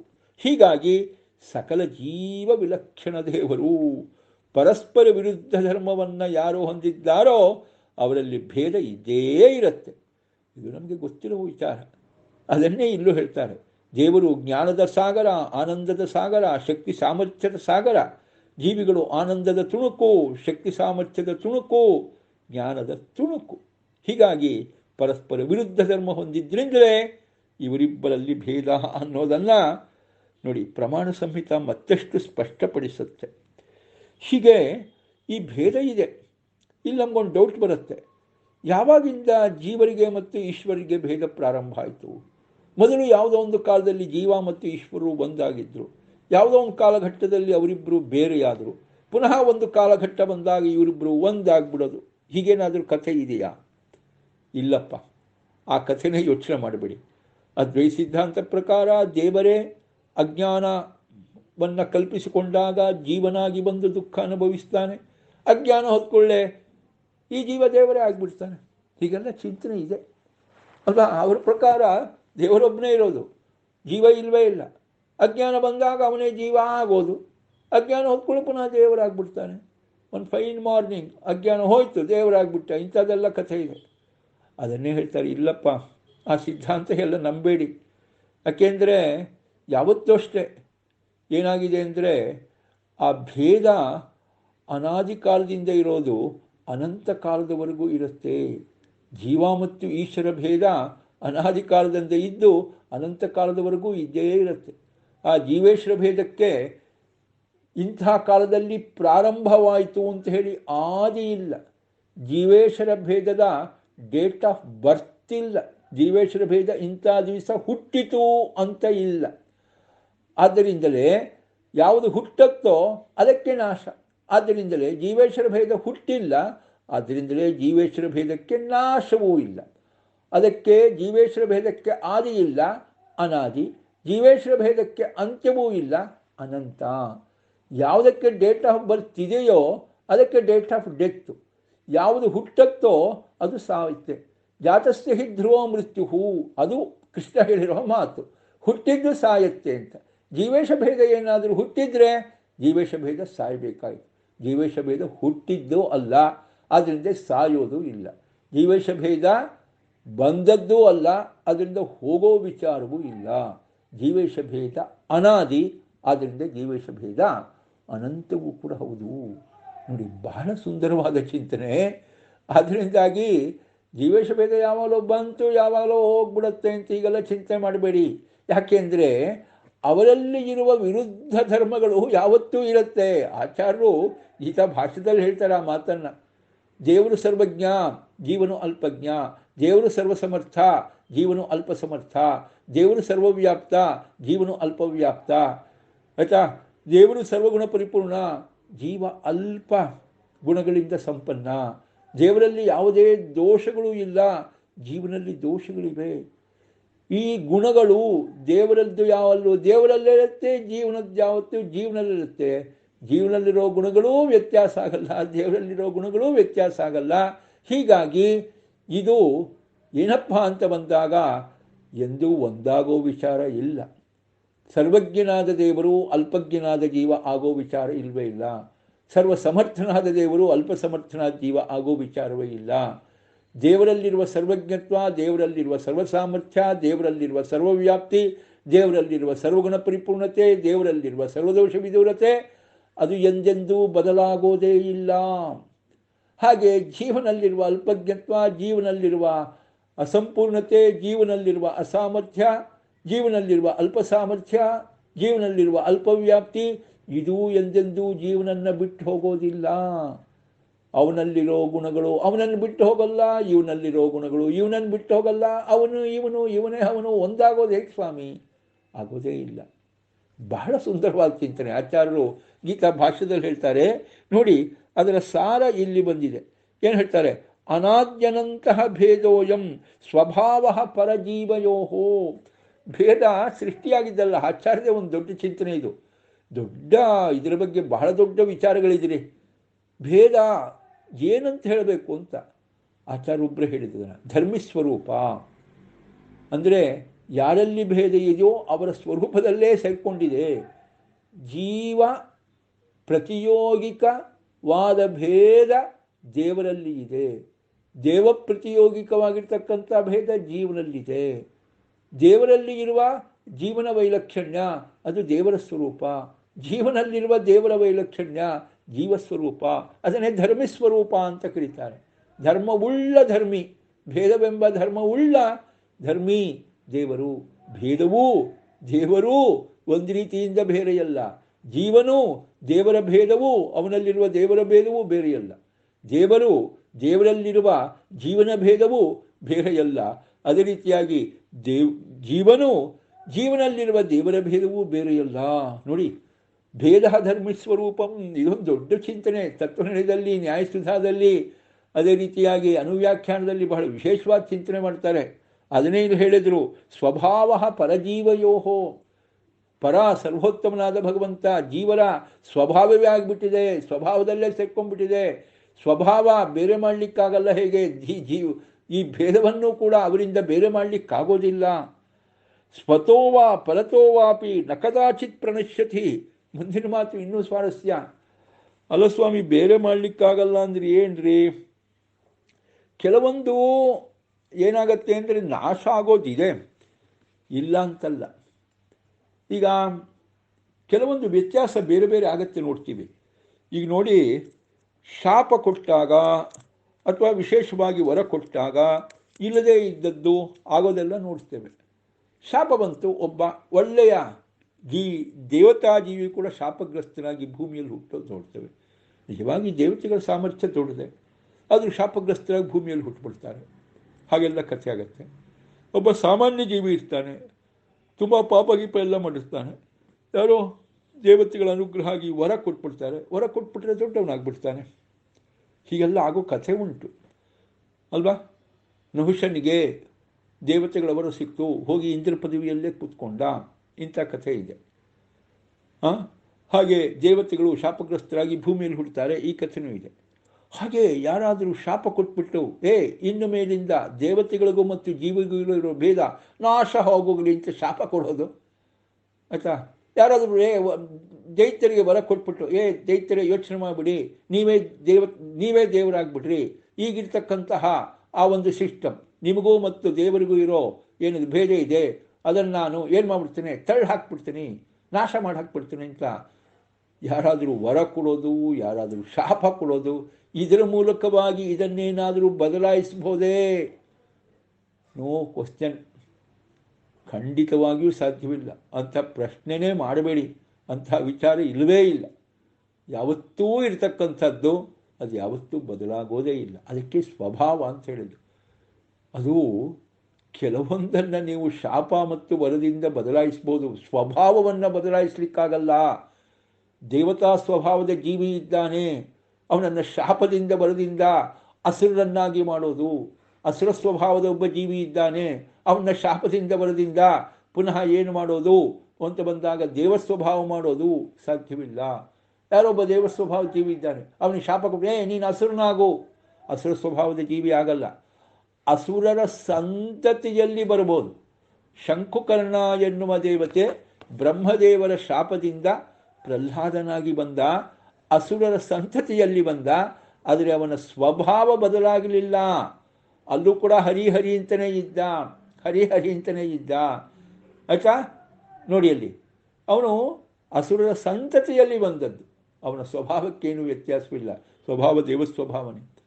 ಅದೇ ರೀತಿಯಾಗಿ ಇನ್ಯಾರು ಆಯ್ತಾ, ಜೈವಿಜರು ಶಾಪಗ್ರಸ್ತರಾಗಿ ಬಂದರು, ಬೇರೆಯವರ ಜೊತೆಗೆ ಕೆಟ್ಟವರ ಜೊತೆಗೆ ಇದ್ದು ಕೆಟ್ಟವರಂತೆ ವರ್ತಿಸಿದರು, ಆದರೂ ಅವರ ಸ್ವಭಾವಕ್ಕೇನು ವ್ಯತ್ಯಾಸ ಆಗಲಿಲ್ಲ.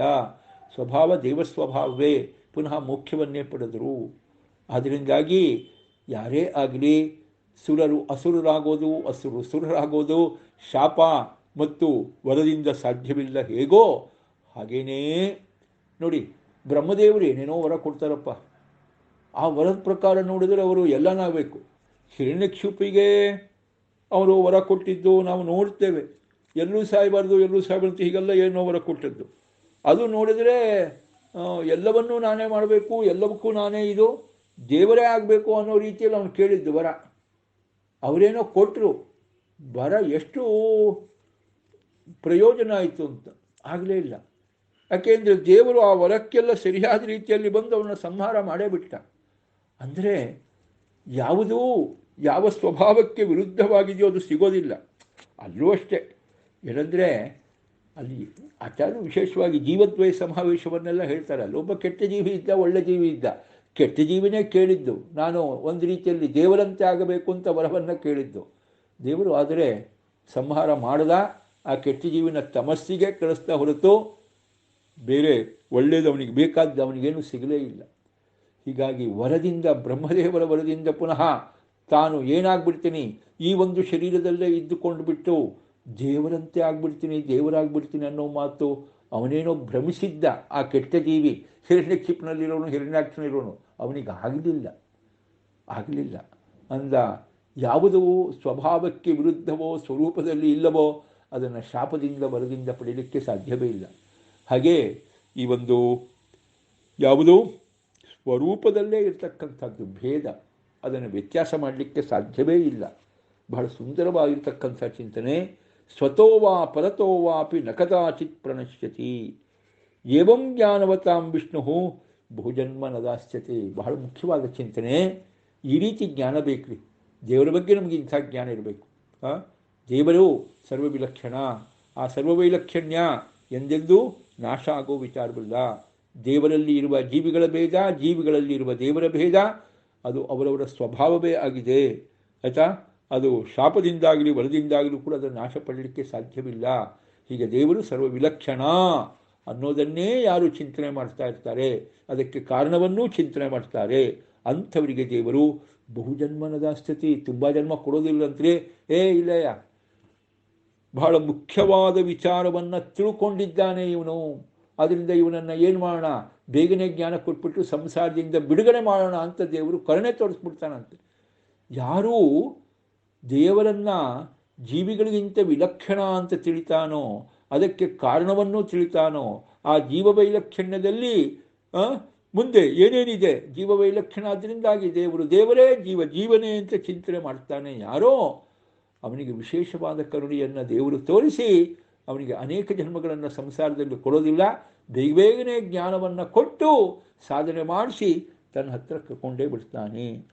ಅನುವೃತ್ತಿ ಯಜ್ಞನಲ್ಪ ಸಹಿ ಸರ್ವೇಶ್ವರ ಪ್ರಭು. ಆಯ್ತಾ? ಯಾಕೆಂದರೆ ಸರ್ವೇಶ್ವರನಾದ ದೇವರು ಏನು ಬೇಕಾದರೂ ಮಾಡ್ತಾನೆ ರೀ. ದೊಡ್ಡ ವಿಚಾರ ಅಲ್ರಿ. ಏನ್ರಿ ಬಹಳ ಜನ್ಮ ಕೊಡಲ್ಲ ಅಂದರೆ ಏನಂದರೆ ಕೊಡ್ತಾನೆ, ಕೊಡಲ್ಲ ಅಂತಲ್ಲ. ಅದರಲ್ಲಿ ದೇವರು ಅವನಿಗೊಂದು ಸಾಮರ್ಥ್ಯ ಇದೆ. ಏನಪ್ಪ ಅಂದರೆ ಆಯಿತಾ, ತುಂಬ ದೊಡ್ಡದಾಗಿರ್ತಕ್ಕಂಥ ಅನಾಹುತ ಆಗಬೇಕಾಗಿದ್ದರೆ ಅವನ ಕಾಲು ಗಟ್ಟಿಯಾಗಿ ಹಿಡ್ಕೊಂಡ್ರೆ ಏನು ಮಾಡ್ತಾನೆ, ಆ ದೊಡ್ಡ ಅನಾಹುತ ಆಗದಿದ್ದ ಹಾಗೆ ಮಾಡಿ ಚಿಕ್ಕದರಲ್ಲೇ ಪರಿಹಾರ ಮಾಡಿ ಮುಗಿಸ್ಬಿಡ್ತಾನೆ. ಜ್ಞಾನಿಗಳಾಗಿರ್ತಕ್ಕಂಥವ್ರಿಗೆ ಸ್ವಪ್ನದಲ್ಲೇ ಒಂದಿಷ್ಟು ದುಃಖ ಅನುಭವಿಸೋ ಹಾಗೆ ಮಾಡಿ ಅವರ ಪ್ರಾರಬ್ಧ ದುಃಖ ಕಳೆಯೋದಿಲ್ವ ದೇವರು? ಇದೆ. ಜನಕ ಮಹಾರಾಜನಿಗೆ ಏನೋ ದುಃಖ ಇತ್ತು, ಅನುಭವಿಸಬೇಕಾಗಿತ್ತು. ಅದನ್ನು ಸ್ವಪ್ನದಲ್ಲೇನೆ ಅವನು ತನ್ನ ತಮ್ಮ ಸತ್ತು ಹೋದಾಗೆ, ತನಗೆಲ್ಲ ತನ್ನ ರಾಜ್ಯ ಕಳ್ಕೊಂಡ ಹಾಗೆ ಏನೇನೋ ಎಲ್ಲ ಒಂದು ಸ್ವಪ್ನ ಬಿದ್ದುಬಿಟ್ಟು ಅಲ್ಲೇನೆ ಅವನು ಶ್ರೀನಿವಾಸ ಕಲ್ಯಾಣ ಪುರಾಣ ಕೇಳದ, ಅಲ್ಲೇ ಮುಗಿದ್ಬಿಡ್ತು. ಸ್ವಪ್ನದಲ್ಲೇನೆ ಅವನು ಪಡೆಯಬೇಕಾದ ದುಃಖವನ್ನೆಲ್ಲ ಪಡೆದ, ಮುಗಿದೋಯ್ತು. ಆಯ್ತಾ ನೋಡಿ, ದುಃಖ ಪ್ರಾರಬ್ಧ ಇತ್ತು, ಅವನು ದೊಡ್ಡ ಜ್ಞಾನಿ, ದುಃಖ ಪ್ರಾರಬ್ಧ ಇತ್ತು. ದುಃಖ ಪ್ರಾರಬ್ಧವನ್ನು ಸ್ವಪ್ನದಲ್ಲೇನೆ ಮುಗಿಸ್ಬಿಟ್ಟ ದೇವರು. ಹೀಗೆ ಅದು ತುಂಬ ದೊಡ್ಡದೇನಾದರೂ ಆಗೋದಿದ್ದರೂ ಕೂಡ ಅದನ್ನು ಚಿಕ್ಕದರಲ್ಲೇ ಮಾಡಿ ಮುಗಿಸ್ಬಿಡ್ತಾನೆ ದೇವರು. ಅಂಥ ಸಾಮರ್ಥ್ಯ ಇದೆ. ಓಂ ಉಪಮರ್ದಂಚ ಓಂ ಅಂತಲೇ ಒಂದು ಬ್ರಹ್ಮಸೂತ್ರ. ದೇವರು ದುಃಖದ ಉಪಮರ್ದ ನಾಶ ಮಾಡ್ತಾನಪ್ಪ ಅಂತ ಹೇಳ್ತಾನೆ. ಹೀಗೆ ದೊಡ್ಡದಾದ ಸಂಸಾರದಲ್ಲಿ ತುಂಬ ಜನ್ಮ ಪಡೆಯೋದಿದ್ದರೆ ದೇವರು ತನ್ನ ಅನುಗ್ರಹ ಮಾಡಿ ಅವನಿಗೆ ಉಪಮರ್ದ ಮಾಡಿ, ದುಃಖದ ಉಪಮರ್ದವನ್ನು ಮಾಡಿ ದೇವರು ಅನುಗ್ರಹ ಮಾಡ್ತಾನಪ್ಪ ಅಂತ ಸಾಮರ್ಥ್ಯ ದೇವರಿಗಿದೆ. ಹೀಗಾಗಿ ದೇವರಿಗೂ ಮತ್ತು ಜೀವರಿಗೂ ಬಹಳ ಮುಖ್ಯವಾದ ಚಿಂತನೆ ಅಂದರೆ ಭೇದ ಚಿಂತನೆ. ಅದನ್ನು ಮಾಡಲೇಬೇಕು ಅಂತ ಹೇಳಿ ಆ ಚಿಂತನೆ ಮಾಡಿದಾಗ ವಿಶೇಷವಾಗಿರ್ತಕ್ಕಂಥ ಫಲ, ಸಂಸಾರದಿಂದ ನಾವು ಬೇಗನೆ ಪಾರಾಗುವ ವಿಚಾರ ಅಂತ ಹೇಳಿ ಭೇದಜ್ಞಾನದ ವಿಶೇಷತೆ ನೋಡಿ. ಆದರೆ ಆ ಭೇದಜ್ಞಾನ ಆಗಬೇಕು ಅಂದರೂ ಕೂಡ ದೇವರ ಅನುಗ್ರಹ ಬೇಕೇ ಬೇಕು. ಎಲ್ಲರಿಗೂ ಭೇದಜ್ಞಾನ ಆಗತ್ತೆ ಅಂತ ಇಲ್ಲ ಅಂತ ಬಹಳ ಸುಂದರವಾಗಿರ್ತಕ್ಕಂಥ ಚಿಂತನೆಯನ್ನು ಈ ಒಂದು 19ನೇ ಪದ್ಯಕ್ಕೆ ಸಂಬಂಧಪಟ್ಟಂತೆ ಇರುವ ವಿಚಾರ. ಅದನ್ನು ಆಚಾರ್ಯರು ನಾವು 2 ಋಗ್ವೇದದ ಮಂತ್ರಗಳು, ಅದಾದ ಮೇಲಿಂದ ವಿಶೇಷವಾಗಿರ್ತಕ್ಕಂಥ ಚಿಂತನೆಯನ್ನು ನಾವು ನೋಡಿರ್ತಕ್ಕಂಥದ್ದು ಪ್ರಧಾನ ಸಂಹಿತೆಯ ಸಂವಾದ, ಅದರ ಜೊತೆಗೆ ಆಯಿತಾ ಪದ್ಮಪುರಾಣದ ಒಂದು ಚಿಂತನೆ, ಜೊತೆಗೆ ಮತ್ತೊಂದು ಸ್ಕಾಂದ ಪುರಾಣದ ಮೂಲಕ ಅಕಾರ ಮತ್ತು ಉಕಾರ ವಾಚ್ಯನಾದವನು ಅಂತ ಹೇಳಿ ಆ ಒಂದು ನಾಮದ ಪ್ರಾಮುಖ್ಯ, ಅದರಿಂದ ಬರತಕ್ಕಂತಹ ಪಾಪ ಪರಿಹಾರ ಮತ್ತು ದುಃಖ ಪರಿಹಾರ, ಭೇದ ದರ್ಶನ ಅದು ಬಹಳ ಮುಖ್ಯ, ದೇವರ ಅನುಗ್ರಹದಿಂದ ಆಗ್ತಕ್ಕಂಥದ್ದು. ಆ ಭೇದ ದರ್ಶನದ ಚಿಂತನೆ ನಮ್ಮಲ್ಲಿ ಇದ್ದರೆ ದೇವರು ಸರ್ವವಿಲಕ್ಷಣ ಚಿಂತನೆ ಮಾಡಿದಾಗ ಆದಷ್ಟು ಬೇಗನೆ ಸಂಸಾರದಿಂದ ನಿವೃತ್ತಿ ಅಂತ ಹೀಗೆಲ್ಲ ಈ ಒಂದು 19ನೆಯ ಒಂದು ಶ್ರುತಿ ಪದ್ಯ ಏನಿದೆ ಅದಕ್ಕೆ ಸಂಬಂಧಪಟ್ಟಂತೆ ಆಚಾರ್ಯರ ವಿವರಣೆಯೂ ಕೂಡ ಅಷ್ಟೇ ಅದ್ಭುತವಾಗಿದೆ. ಈ ಚಿಂತನೆಯ ಜೊತೆಗೆ ಇವತ್ತಿನ ಈ ಒಂದು ಭಾಗವತ್ ಚಿಂತನೆಯನ್ನು ಮುಗಿಸೋಣ. ಅನೇನ ಶ್ರುತಿಗೀತಾ ಭಾಗವತ ಚಿಂತನೇನ ವಿಶ್ವೇಶತೀರ್ಥ ಗುರುವಂತರ್ಗತ ವಿದ್ಯಾಮಾನ್ಯ ತೀರ್ಥ ಗುರುವಂತರ್ಗತ ರಾಘವೇಂದ್ರ ತೀರ್ಥ ಗುರುವಂತರ್ಗತ ಸಮಸ್ತ ತತ್ವದೇವತಾಂತರ್ಗತ ಭಾರತೀ ರಮಣ ಮುಖ್ಯ ಪ್ರಾಣಾಂತರ್ಗತ ಇಷ್ಟದೇವತಾ ಕುಲದೇವತಾತ್ಮಕಃ ರಾಮಕೃಷ್ಣ ವೇದವ್ಯಾಸಾತ್ಮಕಃ ಲಕ್ಷ್ಮೀ ಹಯಗ್ರೀವಾತ್ಮಕಃ ಬಿಂಬರೂಪೀ ಪರಮಾತ್ಮಾ ಪ್ರಿಯತಾಂ ಪ್ರೀತೋ ವರದೋ ಭವತು ಶ್ರೀಕೃಷ್ಣಾರ್ಪಣಮಸ್ತು. ಅಕ್ಷಯಂ ಕರ್ಮ ಯಸ್ಮಿನ್ ಪರೇಸ್ವರ್ಪಿತಂ ಪ್ರಕ್ಷಯಂ ಧ್ಯಾಂತಿ ದುಃಖಾನಿ ಯನ್ನಾಮತಃ ಅಕ್ಷರೋ ಯೋಜರ ಸರ್ವದೇವಾಮೃತಃ ಕುಕ್ಷಿಗಂ ಯಸ್ಯ ವಿಶ್ವಂ ಸದಾ ಅಜಾದಿಕಂ ಪ್ರೀಣಯಾಮೋ ವಾಸುದೇವಂ ದೇವತಾಮಂಡಲಾಖಂಡಮಂಡಲಂ ಪ್ರೀಣಯಾಮೋ ವಾಸುದೇವಂ ಪ್ರೀಣಯಾಮೋ ವಾಸುದೇವಂ ಪ್ರೀಣಯಾಮೋ ವಾಸುದೇವಂ अच्युताय नमः अनंताय नमः गोविंदाय नमः अच्युताय नमः अनंताय नमः गोविंदाय नमः अच्युतानंत गोविंदेभ्यो नमो नमः हरये नमः।